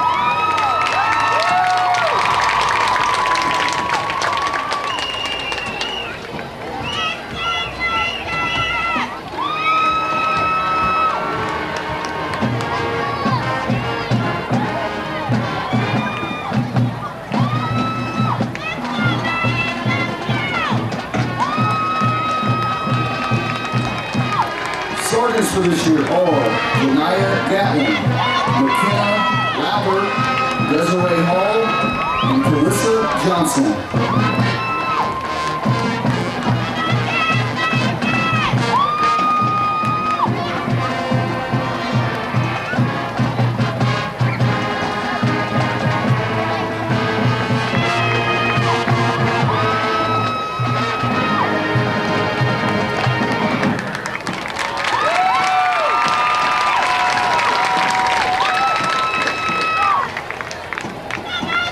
Officers for the 60th line are Junior Lieutenant Sally Spraggins,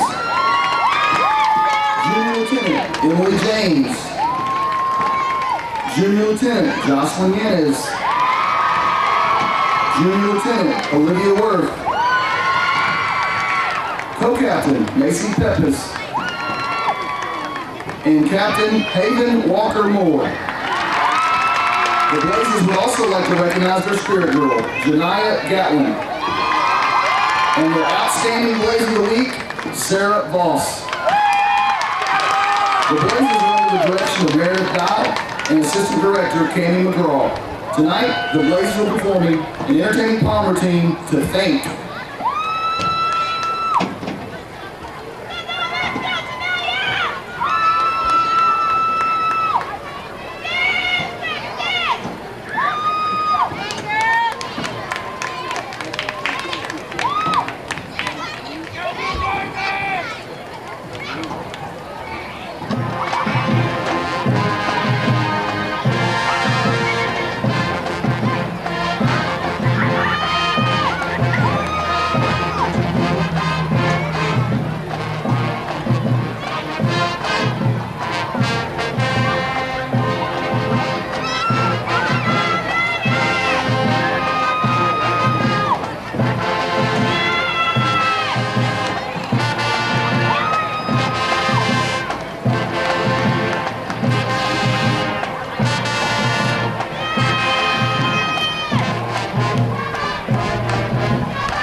Ladies and gentlemen, please direct your attention to the 50-yard line.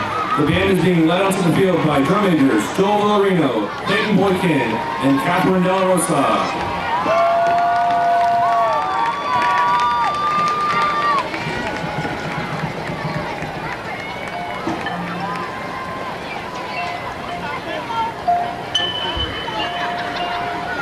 Ladies and gentlemen, here they come. Man, oh man, that Wildcat band.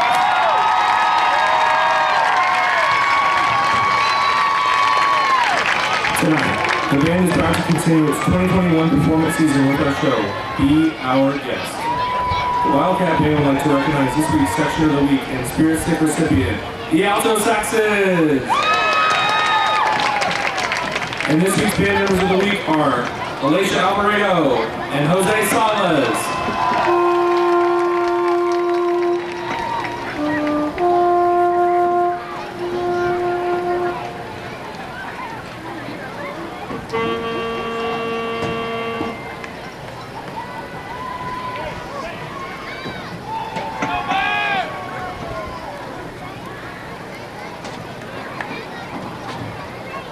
So, join us tonight in the kitchen as we prepare the meal for an exciting season.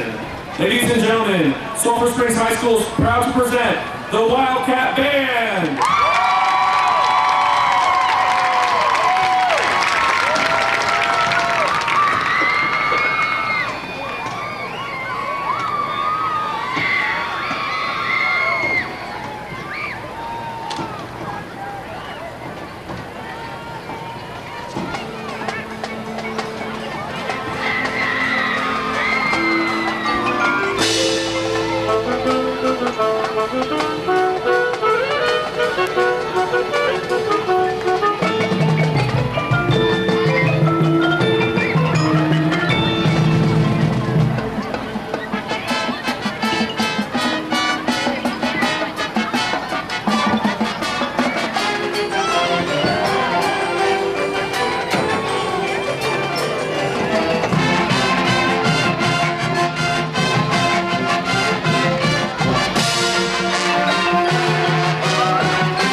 Wildcats football kicking the ball away to start the second half, and a nice kick there as it goes over the head of a Greenville Lion returner, but did bounce out of bounds, so it will be a penalty on the field, and the ball will be moved up to a much better starting field position for the Lions. Yes, always great to see those Hall of Honor and inductees. Of course, they were presented on the field. You can read the story on KSSTradio.com, as well as you can see some more information on our YouTube channel, KSST Radio, on YouTube. So, yeah, they're going to spot the ball there about the 28-yard line. Is that what it's going to? And gosh, it looks like there's been a penalty against the Greenville Lions. They're backing it up. Wonder what that's going to be. Kick out of bounds. Kicking team. 5 yards. Free kick. So with the ball being kicked out of bounds by the kicker for Sulphur Springs, I believe on the play that was Colby Albritton, but it might have been Santa Cruz. But either way, it was kicked out of bounds, so it will be a re-kick. And so we will kick the ball yet again to start the second half here in just a moment. Yep. So, Graham Northcutt, his sport was... He was both cross country and track. Yes. Big, lot of runners in that family, and Graham inducted into the Hall of Honor along with many former Wildcats. It's a prestigious honor, really, in our local community. A lot of unbelievable players that have come through the Wildcat system, and good to see a soccer player, a girls soccer player, inducted this time, as you said, Miss Grand Leonard. So it will be Santa Cruz who's kicking, and he will kick it clean in bounds, just about in between the hash marks. But a returner does start to take it and is able to make it all the way up to midfield before being taken down. That was Marcus Neal, I believe, on the return. And let me double check. Yes. I'm sorry, Cameron Neal. But Cameron Neal is, again, able to get it just about to midfield at the Greenville 49-yard line. So the decision to re-kick, a wise one by head coach Darren Duke. Yes, it's going to be right at midfield, right on the Greenville side of the ball, as they're moving left to right here for this start of the second half, and they'll start on their own 49-yard line. It's 1st and 10 as the Wildcat defense gets ready to defend their half of the field.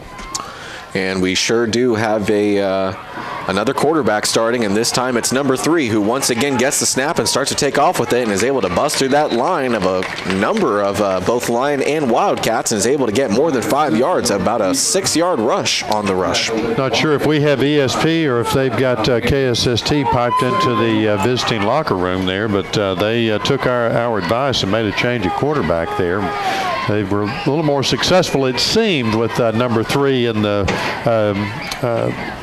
quarterback position in the first half. But beginning the second half here, the Wildcats are up 21-13 over these Greenville Lions. The Greenville Lions have the ball. It's 2nd and 4, and they're in Wildcat territory on the 45-yard line.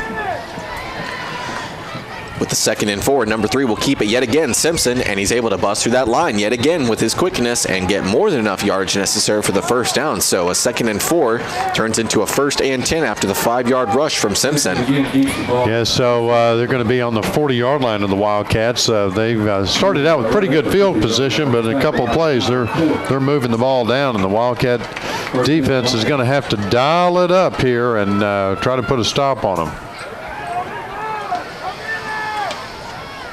With the new set of downs, Simpson keeps it yet again, and the Wildcats look to be there for the tackle. Simpson is able to break through 1 tackle, but then is wrapped up by 2 more Wildcats, about maybe a yard, maybe 2 yards north of the first down, north of the line of scrimmage. So we'll be a 2nd and about 8 coming up. Yeah, 2 Wildcats in on the tackle there, 99 and 43, so they were able to stop him, keep him for a shorter gain there. And Simpson shockingly keeps it, and he's able to once again get up to the line of scrimmage before he's met by a number of Wildcat defenders, and the huddle of Lion and Wildcat starts to shift towards the first down marker, but still about 3 to 4 yards short of the first down, so will be a 3rd and about 4 coming up. It's going to be an important play for the Wildcats. They could possibly get a stop right here. This Wildcat defense has been really on fire tonight. They've doing a good job, but this is a very quick quarterback that they have in now, and he more times than not he keeps the ball and runs with it. And he hands it off to his running back instead, and it looks like, man, he is stuffed at the line of scrimmage, so no gain on the rush, and a 3rd and 4 becomes a 4th and 4, and decision time for Darren Duke and his team, but it looks like the punt team will be coming out. We'll see here in a second, but maybe he just swapped out a couple of key position players, and it looks like they're going to be going for it. 97 on the stop there for the Wildcats, wrapped him up and made this a 4th down situation. It's 4th and 4, which is a long 4 here for this Greenville offense. Let's see what the Wildcats can do to stop them.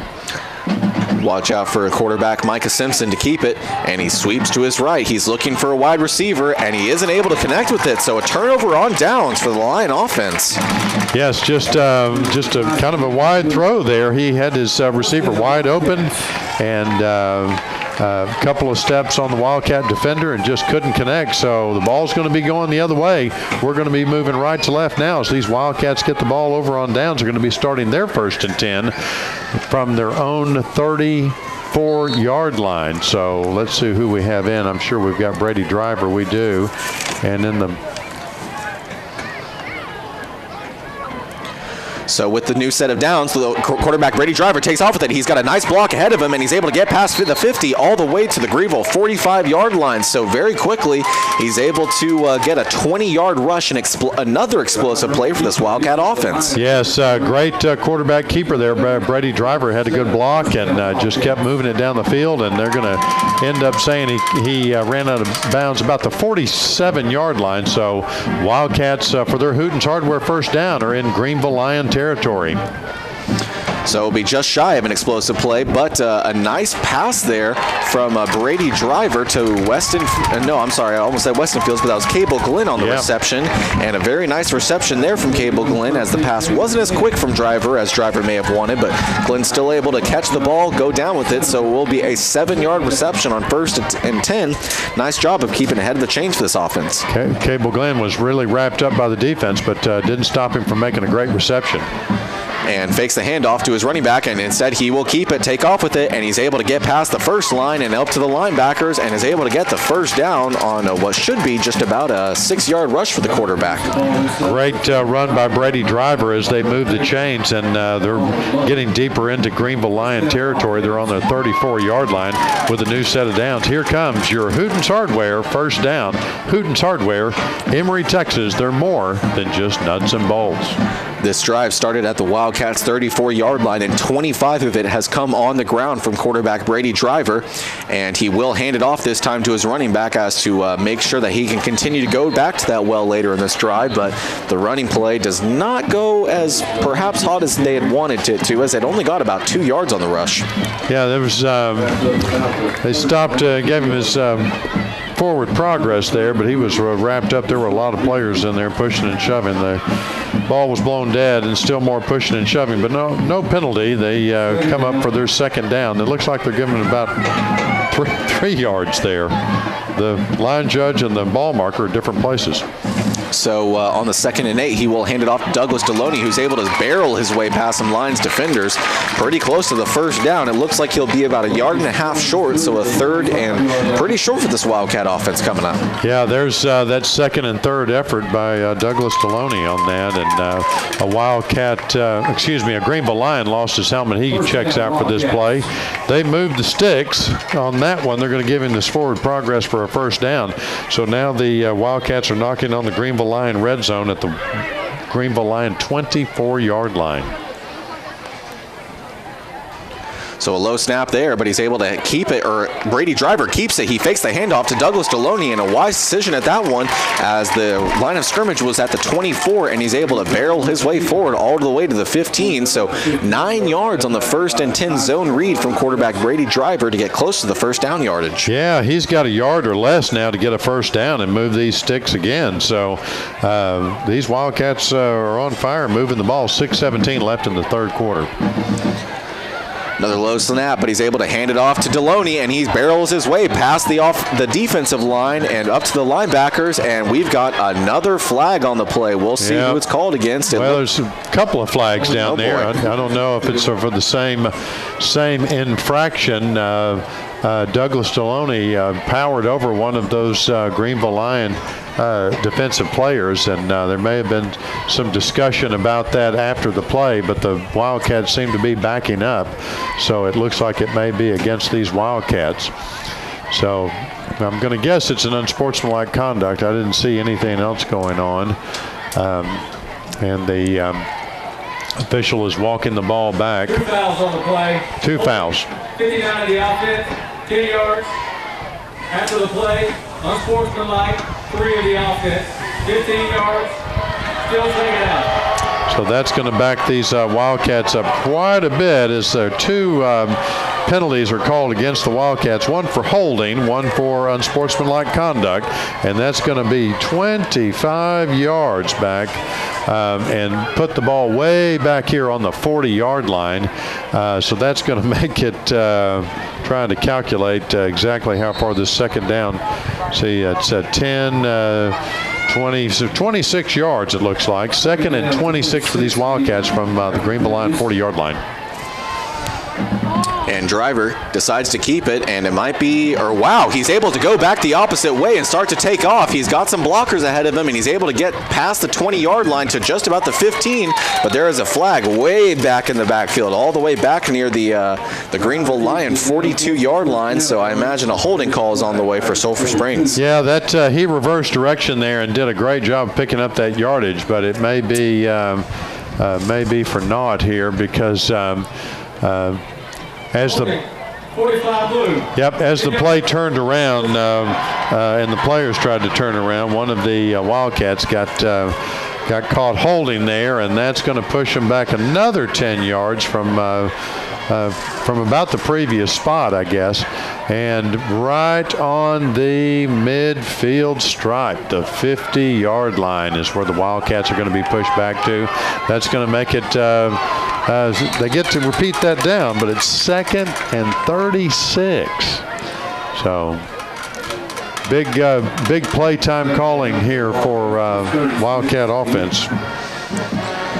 Yeah, this is what some announcers would call 2nd and a mile.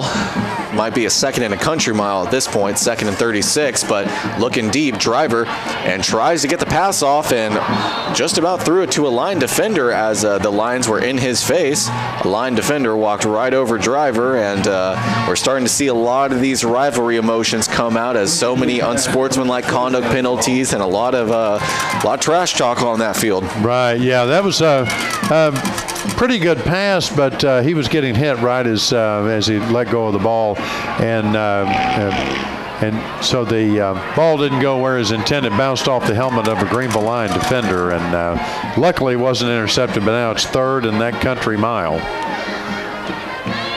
So from midfield, he'll fake the handoff to J.J. Hall and instead keep it, and is able to barrel his way forward past the Greenville 45-yard line to the 44, and is able to get, well, about 6 yards on the QB rush, but that'll make it a 3rd and 30 at this point. So punt situation coming up for the Wildcats on a long 4th down. Yeah, 4th and 30 for these Wildcats, and it's the ball marked about on the Greenville line 44-yard line. We're going to snap it from the punter back in Wildcat territory on his own 42-yard line. Colby Albritton gets the long snap, gets the punt, and it looks like a booming one. Goes straight to the Greenville line and calls for the fair catch, and it will be downed at the Lion 15-yard line. So that should be where the Lions will start with the ball for their next offensive drive. So the turnover on 4th down from the Greenville Lions on their first possession of this half, and then the Wildcats unfortunately suffered some the wrong side of the penalty flag there, and got pushed way back too far to make something of their drive. Had to punt it away. So the Greenville Lions are going to have 1st and 10 from their own 15-yard line. 21-13. The Wildcats are ahead of the Greenville Lions with 5:07 left in the 3rd quarter. Quarterback Simpson will hand it off to his running back Neal, and he looks like he is swarmed up in the backfield, and yes, he sure is, as he's tackled for almost a 5-yard loss on first down. Yes, that's a great play by number 17 for the Wildcats, who wrapped him up in the backfield and dropped him for a loss of yardage. So second down for these Greenville Lions coming up. The Wildcats defense are really trying to make a play here. So on a 2nd and 13, quarterback sweeps right, and on the option, he dishes it out to his running back, Neal, and he's able to push his way forward for plenty of yardage and pretty close to the first down after getting tackled for a 3-yard loss, and he'll be about, I want to say, maybe about 4 yards short of the first down marker, so a 3rd and about 3 coming up. Yeah, so again, crunch time for this Wildcat defense. Called 17 there on the tackle there on that first down. That was Devin Franklin, so great job by him. And Greenville Lion runner just running out of bounds on that last play. So this is a very important play for this Wildcat defense right here. We'll see if the Wildcats can get a stop on a 3rd and very manageable for this line offense. The quarterback, Simpson, will take off with it. He's able to blow past the defender, and he's in the backfield. 40, 45, 50, 45, 40, 35, 30, 25, 20, 15, 10, 5 touchdown Lions. They'll look to see if he went out of bounds, but no, it is good. A 78-yard touchdown run. Unbelievable run by the quarterback there for the Greenville Lions as they put 6 more points on the board, making it 21-19. They could tie it up with a 2-point conversion, but we'll see if they're going to kick the extra point still early in the game. 4:13 left in this 3rd quarter as the Greenville Lions inch a little bit closer to tying up this ball game. Looks like they're getting direction from the sideline there of the Greenville Lions, like they're going to be going for 2 on this. Obviously, an extra point is not going to tie it up too well, so their play clock was running down. Now they're going to call timeout, try to discuss it more. We're going to take a timeout with them. We'll take a short break, and we'll be back in just a moment. Welcome back to Gerald Prim Stadium, where just moments ago, QB2 on the roster and who's been the starter for, I guess you could say at this point, the majority of the game, Micah Simpson, took off and went 78 yards to the house to put the Lions within 2 at 21-19, but the Lions looked like they were going for 2. They had their offense on the field, but Lions called a timeout to talk things over. And probably just want to make sure they've got the right play discussed. And Darren Duke sent his offense back on the field. So the 2-point try coming up for the offense. And still in the game is number 3, Micah Simpson. They've got, lots of motion here. And they're just going to throw this Wildcat D for a loop. Try and get an easy touchdown. But, the Wildcats are able to intercept it in the end zone. 15, 20, 25, 30. And Cordarian Bull Turner on the interception on the 2-point conversion attempt. Great play by Cordarian Bull Turner as he read that one all the way across the field. There is a flag on the play. We're going to see.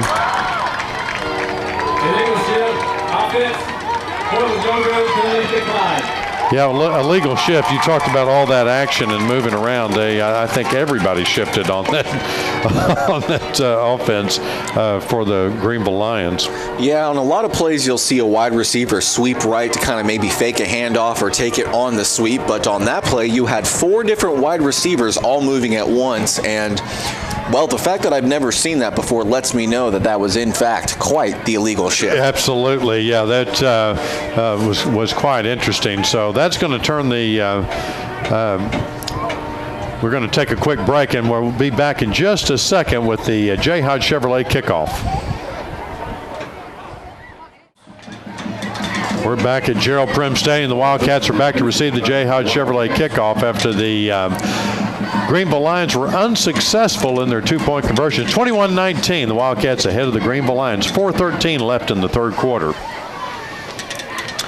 And Landon Fields, or I'm sorry, that's, yes, Colby Albritton gets it, and he takes it back, and it has a nice return there as it goes past the Sulphur Springs 35-yard line and will be down at the Wildcat 37.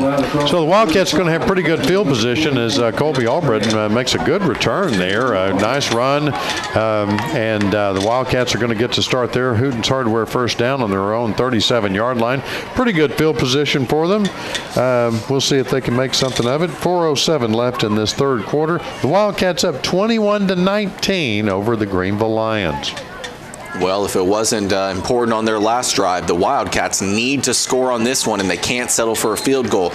That's another thing head coach of the football team and athletic director here at SSISD, Greg Owens, has discussed during the past few weeks, is that a lot of times they've had wonderful chances to score a touchdown, but like on the previous drive, they have a great position to put themselves in either scoring range or get a score, and then 2 straight penalties called against the Wildcats on the last drive completely killed their momentum. What was, I believe, a 2nd and 1 turned into a 2nd and 36. So, absolutely. I mean, it's just boneheaded mistakes like that kind of hurt the Wildcats. But on the second play from scrimmage for the Wildcats on this drive, he hands it off, and 2 straight running plays and about maybe 3 yards between the two of them. So it will be a 3rd and 7 upcoming, but there is, shockingly, another flag on the field. Yes, there's a lot of extended tackling there and some discussion while they were being tackled. So looks like it's going to get, I guess that flag's going to get picked up and waved off. So it's going to be, should be 3rd down. So yeah, 3rd and what should be about 7, maybe 6 on the play.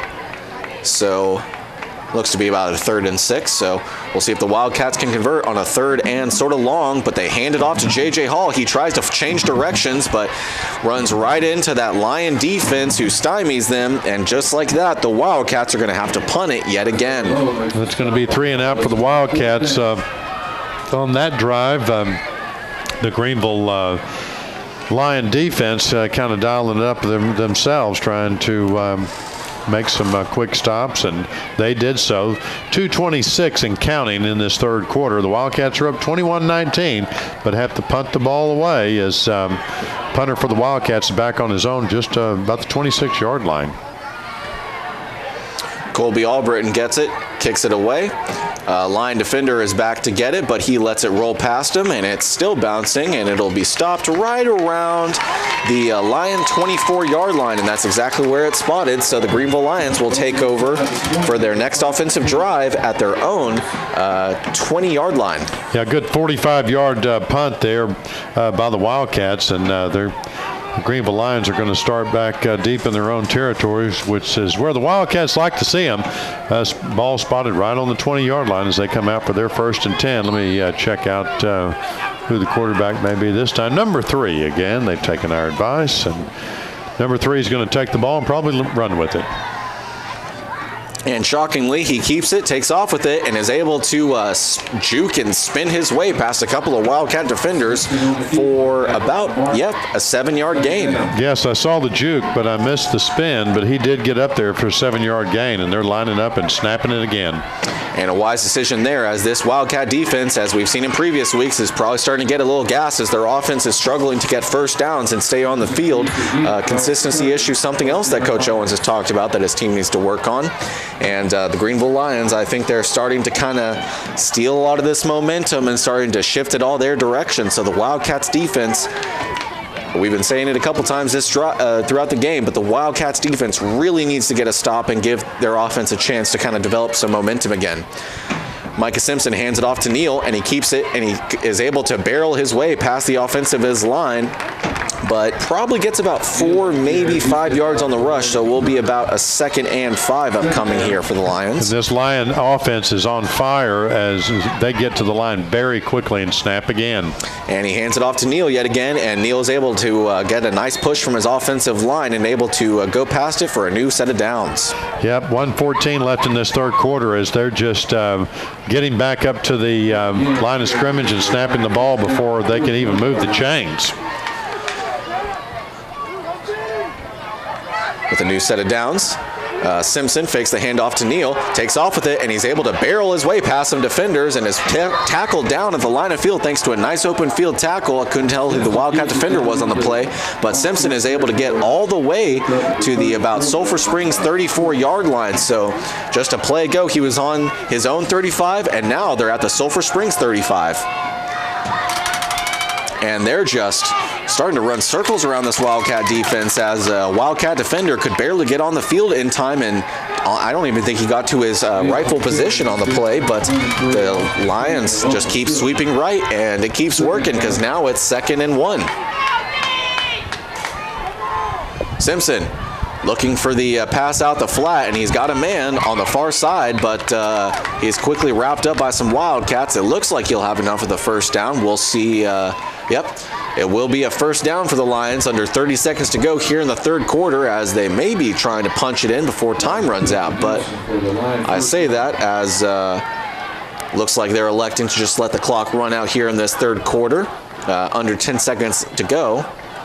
And so when we resume action in the fourth quarter, the Lions will have the ball 1st and 10 from the Sulphur Springs 24-yard line. We're going to switch ends of the field, and we're going to hear from a couple of our sponsors. We'll be back in just a moment. Welcome back to Gerald Prim Stadium here at the start of the fourth quarter as the Wildcats football team are holding on right now, leading 21-19. Greenville does have the ball on the Sulphur Springs side of the field at the 24, and the quarterback Micah Simpson on the first play here in the fourth quarter takes it 15 yards and is down inside the Sulphur Springs 10 at will be the Wildcats 10-yard line. And they move the chains, giving them another first down. They come up very quickly to the line of scrimmage, ready to snap another play. So it will be a 1st and goal officially. Simpson fakes the handoff, sweeping right, and he's got a man all alone in the end zone for a touchdown. Greenville has just taken the lead for the first time since leading 13 to 7. Yes, and that's going to put 6 points on the board for Greenville, which is going to make it 25-21. And then they've got the decision to make here for kick an extra point or go for 2 points. They're probably going to kick an extra point on this one.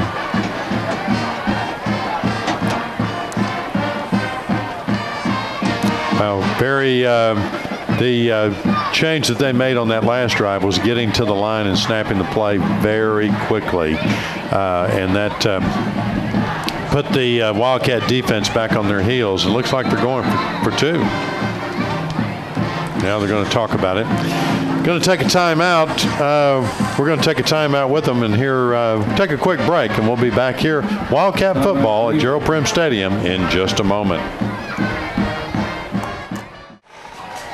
And we're back at Gerald Prim Stadium, where the Wildcats are now trailing the Greenville Lions 21-25, and the Greenville Lions just scored a touchdown. They have an extra point attempt, either PAT or a 2-point conversion attempt. They were discussing it. It looked like they were going to line up to go for 2 there. Yeah, it did, but they called a timeout. And so probably discussing it. The only downside is if they don't get this, then even with the Wildcats potentially scoring a touchdown, they would take the lead. And that doesn't even include an extra point for the Wildcats on the ensuing touchdown. So a bit of a high-risk, high-reward situation here, but they're going to go for 2, and probably a wise decision as Micah Simpson will look to keep it himself, and he is swallowed up by some Wildcat defenders on the play. Oh, yes, a fantastic play there by the Wildcat defender, Devin Franklin. Open field tackle and just took him to the ground and said, no way. And we have a Greenville Lion down hurt on the play. We're going to take an injury timeout as the Wildcats put a stop to the 2-point conversion. 25-21, the Greenville Lions lead the Wildcats. 11:41 left in this third quarter. We're going to take a break, and we'll be back with an injury timeout in just a moment. And we're back at Gerald Prim Stadium, where we're in the middle of an injury timeout. One of the Greenville Lion defenders on special teams, he was on the special teams offense for the 2-point conversion, number 52, finally trotting off the field. So it looks like he's going to be okay. He was attended to by the Greenville staff, and then It looked like one of the Christus staff members is there on the ready to assist if needed.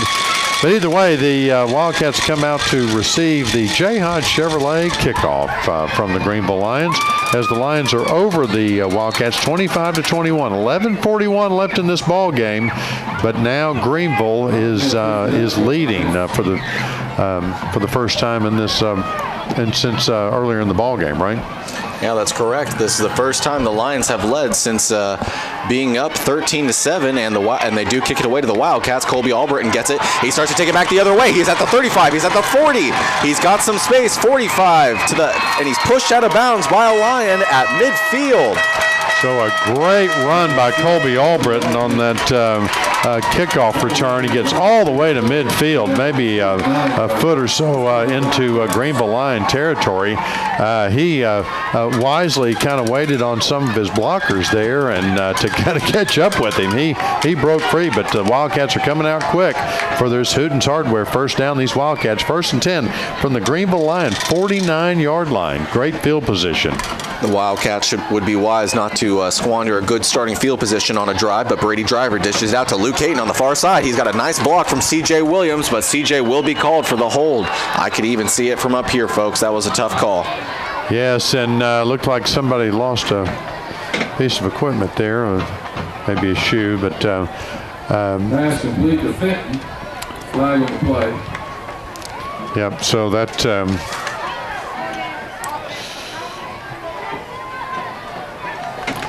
Luke Caton, a great run, but it's going to be called back there. It's going to be a hold against a Wildcat, and they're going to mark off 10 yards to get to play the down again, but Holding indication against the Wildcats. It'll make it close to another 10 yards on first down, so it'll be first and, well, about 16, 17. So Driver looking to pass again, and he's looking over to Matthew Sherman, who had a nice reception past the original first down marker, and he'll be tackled pretty close to that, as he'll get about another yard, maybe 2 of extra yardage. So we'll be about a second and about 8.5 now. Yeah, great grab by Matthew Sherman there to get him back in contention here. The second down, they're going to call it, I'm going to call it 8.5 to go there. Wildcats trail 25-21, 2nd and 9 here on the Greenville Lions side of the field, and Driver tries to keep it, and he kind of had some blockers there. It looked like Luke Hayton was his leading blocker on the play, but some Lions defenders were quick to come down on him, and so he'll get about 2, maybe 3 yards on the play, so it'll be about a 3rd and 6 coming up for Sulphur Springs. Yeah, the Greenville Lion defense is really putting the pressure on the quarterback. He just has a split second to either throw or run, and if he can't find an open receiver, he runs the ball and does well with it, but big 3rd down play. He fakes the handoff. He tries to dishes it out to C.J. Williams, but just an overthrown ball there from Brady Driver, so likely punt situation coming up for Coach Owen's team, but looks like maybe his offense is staying on the field, so they might be trying to convert here, because I think they're starting to detect that this momentum, and unfortunately more so than that, the game is starting to get away from them here. Yeah, they have got, they could try to get him to jump off sides here and make it a shorter 4th down play, but 9 seconds on the play clock. Here comes a timeout by the Greenville Lions. We're going to take a break with them and take a short break, and we'll be back to see what's going to happen on 4th and 6 for these Wildcats here in just a moment. Welcome back to Gerald Prim Stadium here in Sulphur Springs, as the Wildcats are trailing the Greenville Lions 25-21 with just over 10 minutes to go here in the game. But the Wildcats do have a 4th and 6 upcoming, and before we were graced with a timeout from the Greenville coaching staff, the Wildcats were going to go for it on a 4th and 6 on the Greenville side of the field at the 45, and they will stay going out for it. So in the backfield with Brady Driver is number 45, Luke Hayton, as his blocker, and Driver tries to get it out to Weston Fields, but a line defender there was all over the play, and a bit of a taunting there against Weston Fields. No call on the field, so it will be a turnover on down for the Wildcats, and the Lions will take over. Yeah, that line judge just wasn't in the right position to see that, but that was certainly a lot of passion out there on that field as the ball gets turned over. The Greenville Lions going to have pretty good field position here on their own 45-yard line, and this game is it's becoming a ball game here as the Wildcats are down 25-21. 10 minutes and 5 seconds left in the ball game. So Micah Simpson tries to keep it, and he dishes it out to his wide receiver on the far sideline outside, and he gets close to the first down yardage, and he's shoved out of bounds by some Wildcat defenders, and it looks like he'll have just about yardage necessary for the first down. And they'll mark him a yard short of the first down marker, so it'll be about 2nd and inches here for the Lions coming up. They are on the Sulphur Springs side of the 50 at the Wildcat 46-yard line. 2nd and very short for the Lions, and a bit of a must snap there, but Simpson is able to keep it and take off with it. He's past the 35, he's past the 30, past the 25, 20, 15, 10, 5, and he's pushed out of bounds inside the Lion 5-yard line. Yes, and here comes the flags again. That was number 7 for the Wildcats. Riley Hammond's making the tackle out of bounds there, and number 3 is injured on the play as he's hobbling off the field. We're going to see which way this penalty goes. Saw a couple of flags, but looks like they may mark it off against Greenville. They don't have far to go. Yep, they're still discussing it. A lot of passion in this ball game. The Wildcats trying to capture their first win of the season. The Greenville Lions trying to capture their first district win, correct? And unsportsmanlike conduct against Greenville. 2 unsportsmanlike calls against Greenville. Oh, goodness. Yeah, there's one of the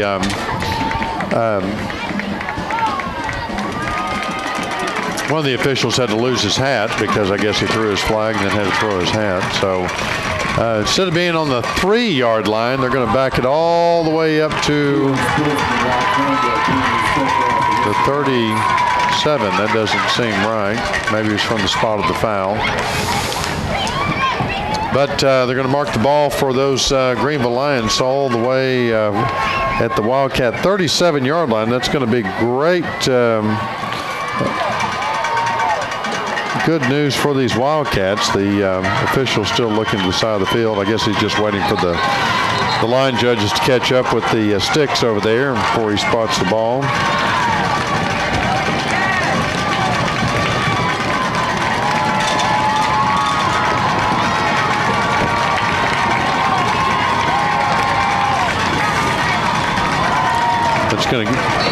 That netted them a first down. So it's going to be 1st and 10 on the Wildcat 37 for the Greenville Lions.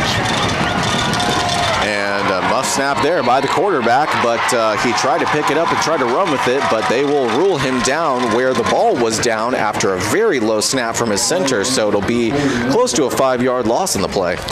And on that tackle, that run and tackle by number 3 on the Greenville Lions, I told you he hobbled off the field straight to the sidelines, and so they put in number 6 again as a quarterback for the Greenville Lions. Might be a big break for Sulphur Springs as number 6 starts to sweep right out of the pocket, but he's able to dish the ball out to, I believe that was number 4 Tyson on the play, and he starts dancing out of bounds. So I'm not going to make any commentary on the Lions and their discipline, but, well, they're excited down there. They are excited. Playing with a lot of passion, we'll call it, but it's going to be a very important 3rd and 6 for these Greenville Lions. Even more important for the Wildcat defense. If they can stop them here, it could turn around for the Wildcats. And number 6 starts to take off with it, and the Wildcats are quick to jump on him as he tries to take off with it, and he is tackled right about at the original line of scrimmage. Maybe he gets a yard on the play, so a 4th and 5 coming up, and another decision time for Coach Darren Duke and his team. A great open field tackle by Douglas Deloney, who's playing both sides of the ball tonight, as he stops that from going anywhere, and that's going to make it 4th and 6. They did no gain on that, and these Greenville Lions are going to have to go for it. And he starts to take off with it. He quickly dishes it out to his running back on the option, and he is able to get more than enough yards necessary for the first down. So 4th and 6 turns into at least a 10-yard rush on the play. Yeah, that was looked like he was going to keep it, and then of course he pitched it out as he was getting close to being tackled. Number 4, Tyson, started dancing after he got the first down, so I'm going to guess that's about at least the Baker dozenth number of times we've called an unsportsmanlike conduct penalty. Yeah, absolutely, and probably the first time, though, we've used the word Baker's dozen in the football broadcast. But, So Tyson just tried to demonstrate to the referee what he was doing and saying, it's not that big of a deal, I don't understand. And so they called another unsportsmanlike conduct penalty. Yes. So we have very few hats on some of these officials as they keep throwing the flag and throwing the hat, and that's going to make the highlight reel there for this season, I think.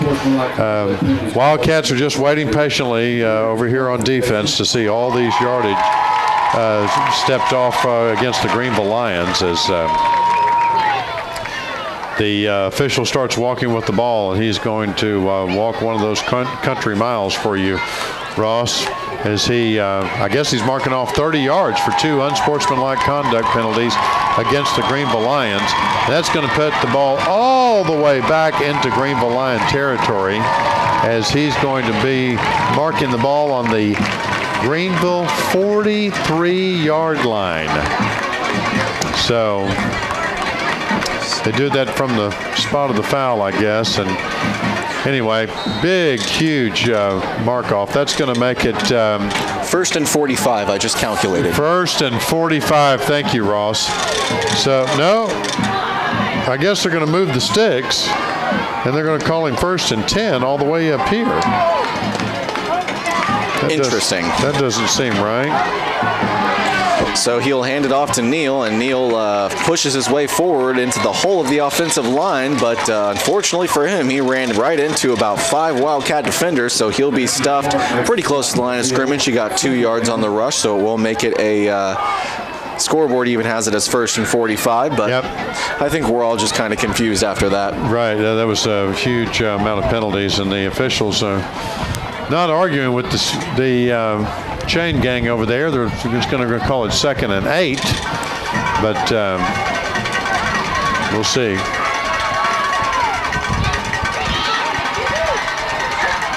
So with the 2nd and 8, quarterback hands it off to Neal, and once again, Neal's able to break through the backfield, and he's able to get all the way past the Wildcat 30-yard line. So after what should have been, I believe, to be a 1st and 45, the referees rule it a 1st and 10 way back where on the Greenville side of the field. And running back, I keep calling him Marcus, but I don't believe that is his name. No, they're going to move it on. Cameron Neal. Yep. Cameron Neal was able to punch it through and get, well, 30 yards on the rush. It's hard to estimate exactly how much, but Neal gets the fake handoff, and the quarterback, Gale, tries to pass it out to his wide receiver. I believe that was, no, it wasn't Tyson on the reception, or the intended target on the play. It was instead Jaqualin Davis, the junior wide receiver and defensive back for the Lions.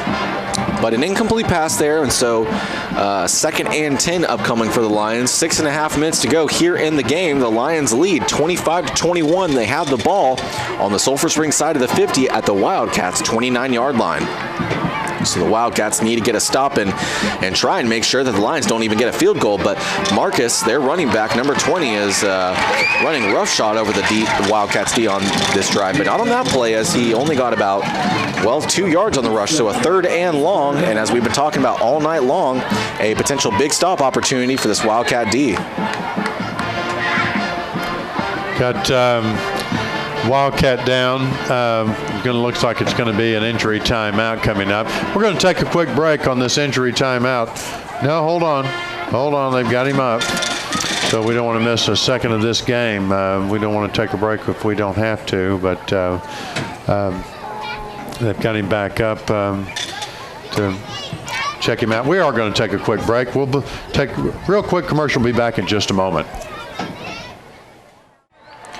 Welcome back to Gerald Prim Stadium as we just had an injury timeout for the Wildcats. It was a senior and leader on the defensive side of the ball, number 25, Madison Martin. A tough loss for this football team. We hope to see him back soon. But a 3rd and 8 for the Lions offense at the Wildcat 27-yard line. And Gale looking to pass, and he's got his target. And I believe that was, yes, number 14. And he ruled a reception, but it looks like maybe the refs might rule it incomplete. We'll see what the call is. They're going to take it back. They're going to rule that one incomplete. So it will, a 3rd and 8 becomes now a 4th and 8, and another big decision. Oh, nope, we got another flag on the play. Maybe? Well, the Greenville Lions are backing up, but nope, they're coming back to the line of scrimmage. No flag on that play. Big time stop opportunity here for this Wildcat defense, 4th and 8. A long 8 yards too, so the Wildcats really need to get off the field here and get their offense back on the field. And wow, a nice pass, but just a little too low for his wide receiver. I believe that was number 9 was the intended target. Yes, he sure was. Number 9 being Amoria Nelson, but the pass was too low and incomplete. Turnover on downs. A lot of pressure by that Wildcat defense on the quarterback, and as they really pressured him and caused him to not throw a good pass. So way to go, Wildcats defense there for the big stop. Wildcats 1st and 10 on their own 22-yard line. Excuse me, 27.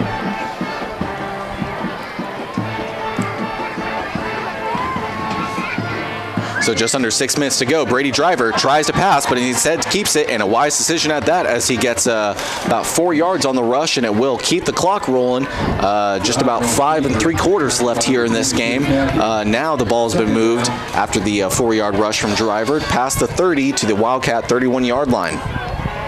So the Wildcats going to have to keep this ball moving. 5:31 and counting in the ball game. The Wildcats down 25-21. Driver looking to pass again. Lots of lines there, but he gets it out to Weston Fields. But once again, he has overthrown his target, Weston Fields. I gotta say, Chad, I don't want to be negative on Driver here, but previous weeks we've seen a lot better timing and a lot better throws from Driver. So I'm not going to speculate as to how or why that is, but just seems like they're just a little bit rusty in the passing game tonight. Yes, and it may be a little not more pressure, but maybe quicker pressure, if that makes any sense. And he threw that ball. Weston Fields got a hand on it, but just couldn't grab it.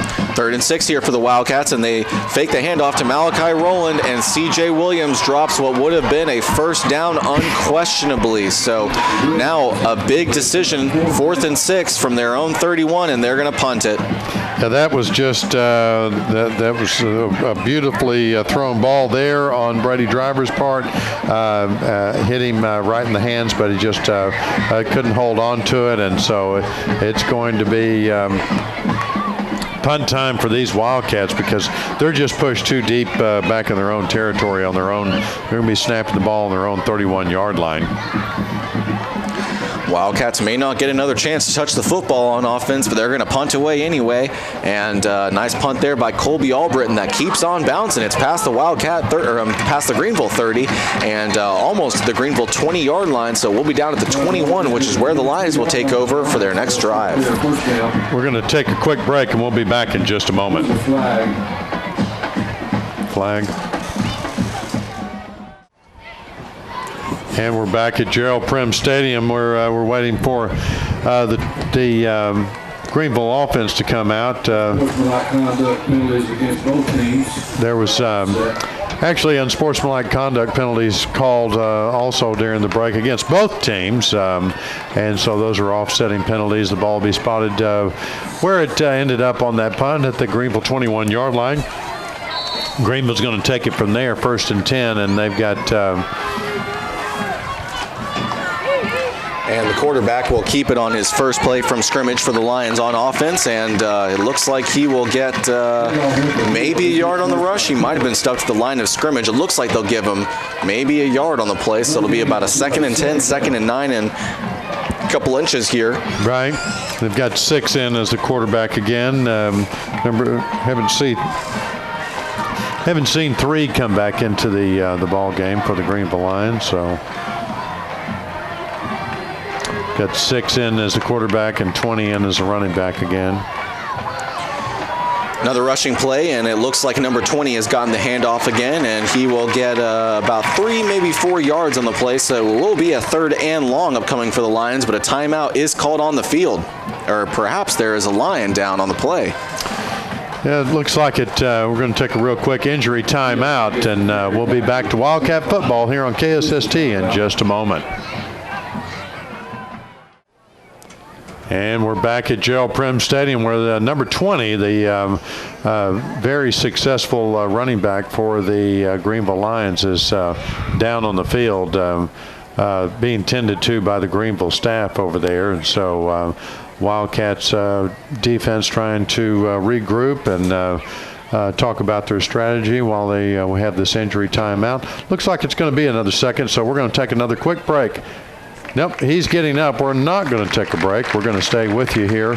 Looks like there's maybe a foot injury as he's being helped off the field as he hobbles a little bit. Now he's walking under his own power, but the Greenville offense is going to have to change up their strategy as he was certainly a very familiar target by the Greenville offense, number 20.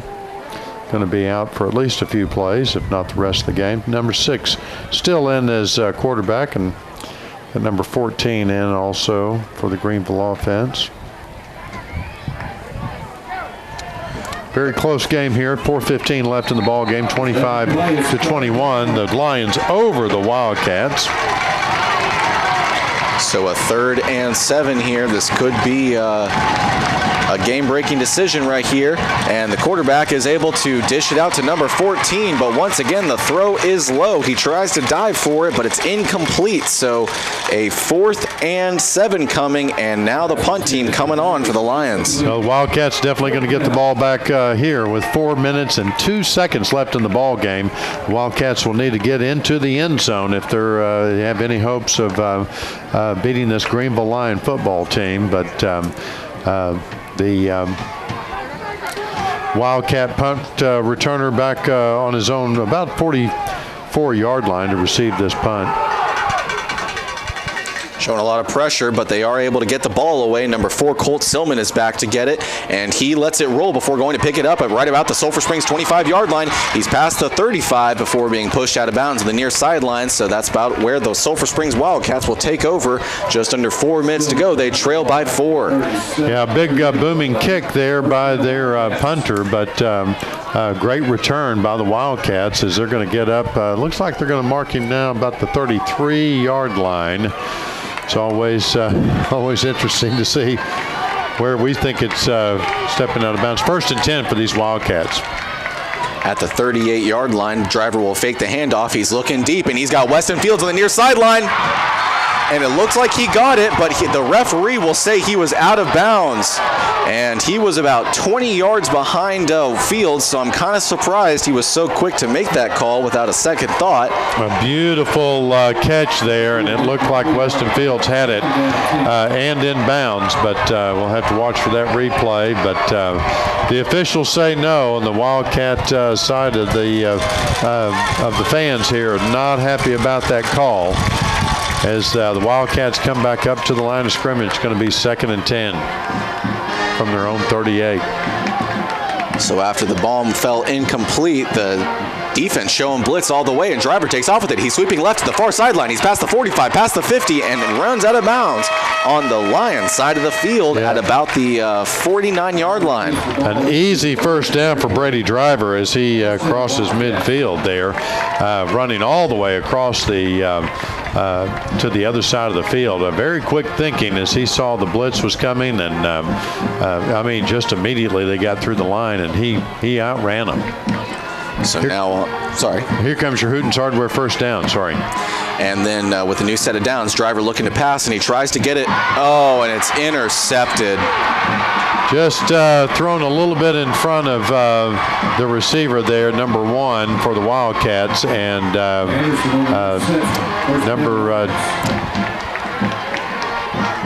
number 13 for the Greenville Lions comes up with it. So Wildcats are really going to have to dial it up and get a stop here. 3:26 left in the ball game. The Greenville Lions are up over these Wildcats 25-21, but now Greenville is going to have the ball. Looks like about on their own 30-yard line. They're coming out getting lined up.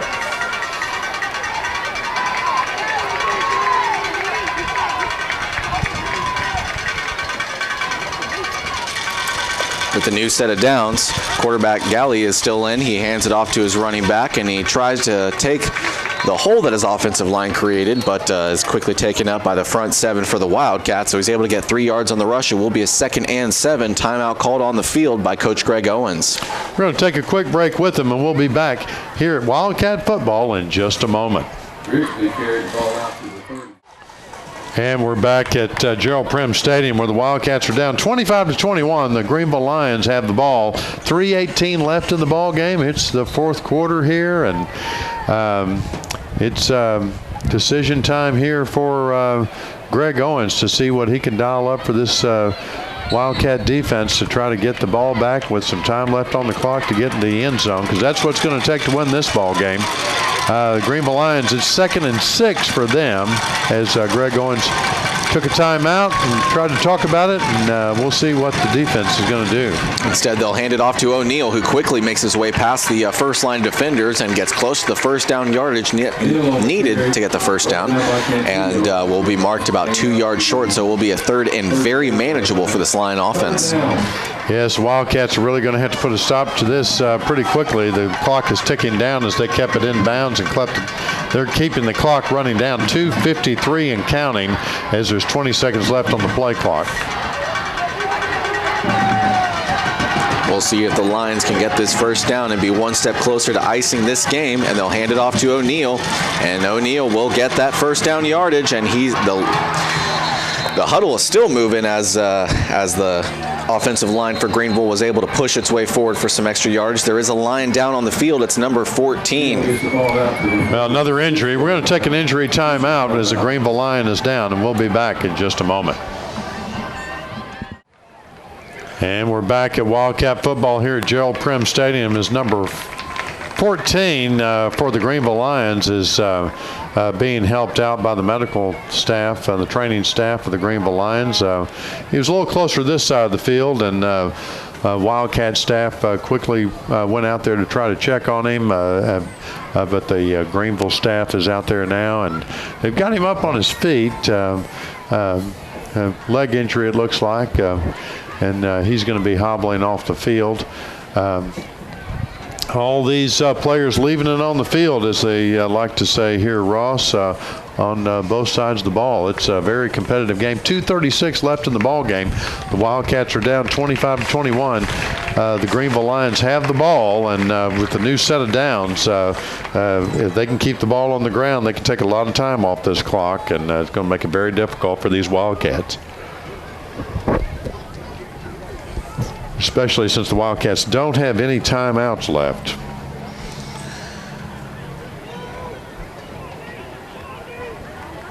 Well, actually, Chad, that's the... Oh, I'm sorry. It's Greenville who doesn't have any timeouts. Gotcha. Sulphur Springs has 2. But, right. Yeah, you're absolutely right. I mean, even one first down puts this game away. So, and now that they have a new set of downs at 1st and 10 from their own 46, just about to cross midfield. So this game is pretty close to over unless Sulphur Springs can pull out some kind of miracle here. We'll see what will happen on 1st and 10. Gale gets the snap. He hands it off to his running back, and who quickly punches his way through the line and gets about 5 yards on the play. So it will be a 2nd and 5 upcoming. Just over 2 minutes to go. Coach Owens calls one of his last 2 timeouts. So really close to this game being iced for the Lions if they can get really even a first down on this next play. Right, 2 minutes and 11 seconds. We're going to take a quick timeout as well, and we'll be back in just a moment.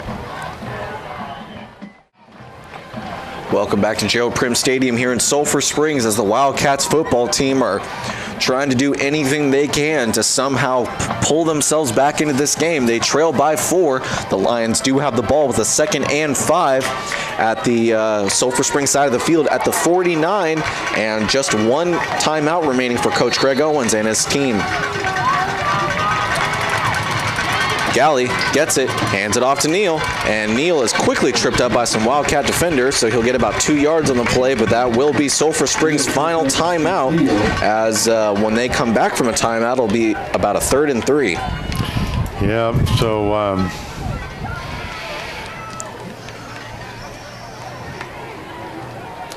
this team comes to the sideline to take this timeout. We're going to take another quick timeout with them. We'll be back here at Wildcat football in just a moment.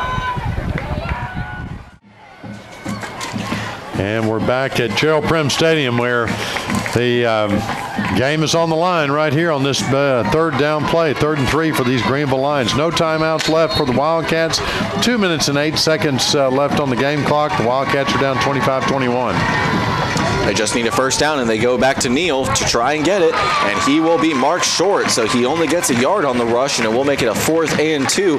No timeouts left for Sulphur Springs, so clock keeps ticking with under 2 minutes to go, and likely punt situation coming up for the Lions, and they will most likely let this clock run out as far as possible, maybe take a delay of game penalty and take as much time as possible. But looks like it'll get down to 1:20 before they have to snap the ball. Like you say, they could let it run out. Looks like they could just go for it, which is what they're trying to do, and they can turn the ball over on downs if they don't get it. Wildcats only have average field position. And wow, the Wildcats showing all sorts of blitz, but it won't matter because they get the Lions to jump, and it will be a false start. So a 4th and 2 becomes, I'm not going to say impossible, but a very difficult 4th and 7. Yeah, but the clock is down to 1:23. Of course, timeout with the time stops with the penalty. The penalty is against the Lions. It'll back them up 5 yards, and that'll be 4th and 7, like you say, Ross. And they could take a few seconds off the clock by running it, but they're bringing the punt team out. They're going to punt the ball away.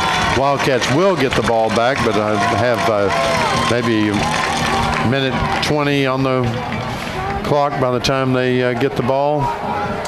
Yes, and as you talked about previously, the Wildcats have to get a touchdown if they want to win this game. They trail by 4, so a field goal simply will not do it. So very interested to see how this return goes, if it's a fair catch, and almost like blocked. Yeah, absolutely, and Colt Silman is back to get it. It takes another vertical bounce when it goes to the Wildcat side of the field. So we'll be down at about the Sulphur Springs 23-yard line, which is where they'll start the drive, and 74 seconds left to get a touchdown. We're going to stay with you. The Wildcats are fired up. They're coming up to the line of scrimmage. They're going to be moving the ball quickly.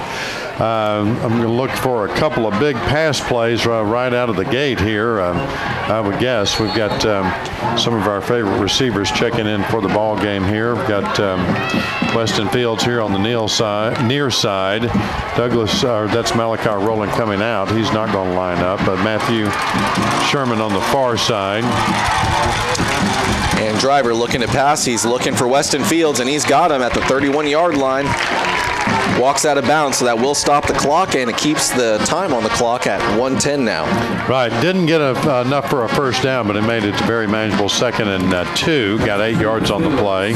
Weston Fields here on the near side also, again, lined up. Matthew Sherman on the far side. And Driver looking right. and he's looking for Weston Fields again, and Weston Fields beats a defender, runs a literal circle around him before walking out of bounds right about at the Sulphur Springs 40. So clock stops again, and just 5 seconds taken off the clock. So the Wildcats efficiently at this point moving their way down the field and going out of bounds to stop the clock. So really liked what I've seen from the Sulphur Springs offense up to this point. Great time management, great play calling. And great wherewithal from Weston Fields in the last two plays. Instead, this time he'll pass it out to Colt Silman, who gets past the midfield marker at about the Greenville 48-yard line is where they'll drop him. Yeah, and of course he gets out of bounds too. So the very good time management. A minute left in this ball game. The Wildcats are down 25-21. They've got a new set of downs, but they just need to keep marching down the field and get in that end zone. Deuces left and right for the Wildcats in the backfield with the quarterback. Brady Driver is number 45, Luke Caton. Likely his pass protector. And that he is. Driver looking deep, and he's got Weston Fields. Oh my goodness, and it was knocked loose by a Lion defender at the last second. Otherwise, that would have been down at the Greenville 10-yard line. Yeah, about a 40-yard pass there by Brady Driver, and had it for a second, but very good coverage by the Greenville Lion defender, and knocked it out as soon as he got there. But 2nd and 10, 55 seconds. They're taking about 5 seconds off the clock on each of these pass plays, and they're getting the clock stopped. That one, of course, on an incomplete pass. Driver looking right again, and he's looking for Weston Fields, and Weston Fields catches it and is able to go out of bounds just as quickly as he catches it, so it'll be downed inside the Greenville 40-yard line at the Lions 39. So they're going to make it 3rd and 1, so they've really got to get a first down here, but they've got to stop the clock as well. No timeouts left, so they can't run it up the middle and then hope to stop the clock with a timeout. If they run it, they're going to have to get back up the line of scrimmage and pass again. Just 10 seconds left to go on the play clock. Brady Driver's got to hurry to get the play called and let his offense know what's coming. Just 5 seconds left. They're able to get it off. Driver looking right. He's got a lot of pressure in his face, and he tries to get it out to Weston Fields on the near sideline, but incomplete as there was just too many Lions in his face. 45 seconds left in this ball game, but only 1 yard is going to keep it going for these Wildcats as it's 4th and 1. They're going to have to get this first down to retain possession of the ball and hopefully get it into the end zone. No timeouts left. 15 seconds on the play clock, 45 seconds on the game clock. It's not counting down yet because of the incomplete pass. Wildcats taking a little bit of time their last two plays to get up to the line of scrimmage. 4th and 1. Here it comes. And he fakes the handoff to J.J. Hall. He takes off with it, but he's tackled inbounds. So the clock will keep running. It will stop with the movage of the chains, but then it will restart. First down. They're spotting the ball. So likely a spike upcoming unless we see a Dan Marino fake spike for the end zone. But nope, he spikes it indeed. So it will be, takes a couple seconds off the clock. It will be what technically is a 2-yard loss, but either way, again, stoppage of the clock. 31 seconds left. A new set of downs for the Wildcats, but after the spike, it will make it I'm sorry, I was going to say 2nd and 12, but it is a 2nd and 10. And from the Greenville 36-yard line. 30 seconds left to go. Driver looking right.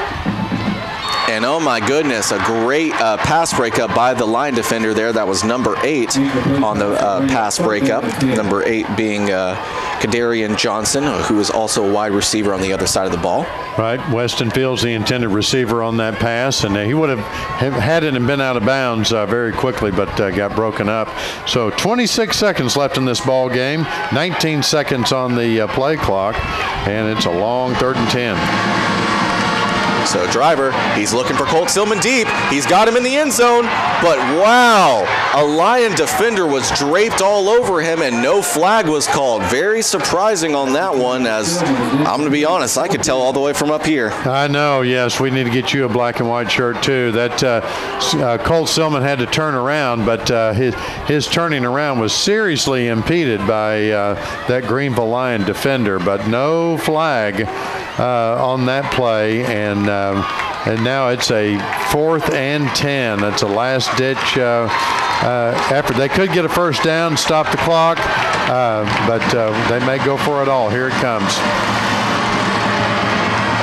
So, wow, a nice reception there to Colt Silman on the near sideline, who goes out of bounds close to the Greenville 20-yard line. It looks like they'll be down at about the 21, so knocking on the red zone here, but just 15 seconds on the clock. Again, the clock does stop with Silman going out of bounds, but again, just 15 seconds left to go, and 22 yards needed for Sulphur Springs to put themselves in a chance to win this game. Driver looking right, and he's looking for Weston Fields, but wow, an incredible pass breakup by a line defender there, as it looked like it was nothing but an interception, but instead he just gets his mitts on it, pushes the ball down, incomplete pass, just 9 seconds left to go, still 22 yards needed for the Wildcats to get a touchdown and take the lead. Weston Fields really open all by himself in the end zone, but that Lion defender came across the field and made a very athletic move, jumping and breaking up, getting his hands on that pass. And so this is 2 more plays left for these Wildcats as they're throwing for the end zone. There was a penalty on the play. And they're going to back that ball up. It's going to be 3rd and 15 for these Wildcats. Driver is looking right again, and said he decides to take off with it. He's gotten past the 20, and he walks out of bounds at about the 20-yard line. So just 3 seconds left to go on the clock, and he will be pushed out at about the 22-yard line. So he'll get close to the, he'll get 5 yards, the 5 yards back and some, maybe about 6. But again, still out from the 21-yard line, and the Wildcats again need 21 yards on this play with 3 seconds left to go. They need to get a touchdown if they want to win this game. They trail by 4, 25-21. Yes, the yardage, the balls, nothing matters here but getting it into the end zone with 3 seconds left. For all the marbles, 3 seconds left to go. Driver's looking left, and he's got Matthew Sherman on the far sideline. He breaks a tackle, but is tackled at the 10-yard line, and Greenville will leave Gerald Prim Stadium with a 25-21 victory, and Sulphur Springs suffers yet another heartbreaking loss. Yes, a very disappointing loss there for the Wildcats, as the completion was good, but the just couldn't get it into the end zone. So the Wildcats fall and have another win just grasped from their clutches at the very end of the ball game. Reminds me of that overtime loss last week. Wildcats were ahead for the majority of this game and firing on all cylinders, but they're going to fall to the Greenville Lions tonight and as they make that last-ditch effort in the last 3 seconds, but just could not come up with it. That's going to do it for us from this ball game. Don't forget about the Hopkins County Stew. You tune in to KSST to find out everything that's going on with that all morning long. Whether you're at the stew or at home, find out more about it by listening to the crew at KSST to find out everything about the Hopkins County Stew. That's going to do it for us here at Gerald Prim Stadium. Ross Levinsky on your play-by-play announcement tonight. I'm Chad Young with your color commentary, and of course Doug Hastings is on the camera. You can watch that replay on our YouTube channel or on Channel 18 when he gets that edited down tomorrow. And of course listen for the coaches show tomorrow. That'll be at 9 o'clock during our special Hopkins County Stew coverage going on as well tomorrow morning. And, of course, we have to thank our man James Terry back at the station for keeping us on the air for this game. That's going to do it for us. We'll see you back here next week. And, Ross, that's our next to the last game of the season. Is that correct? That is correct. We will be hosting the Forney Falcons. The Forney Falcons. And so the Wildcats will be yet again trying to get their first win with another opponent. So we'll see you back here at Gerald Prim Stadium next week. That's going to do it for us tonight here. We thank you for tuning in to Wildcat Football, brought to you by KSST in Sulphur Springs. Good night.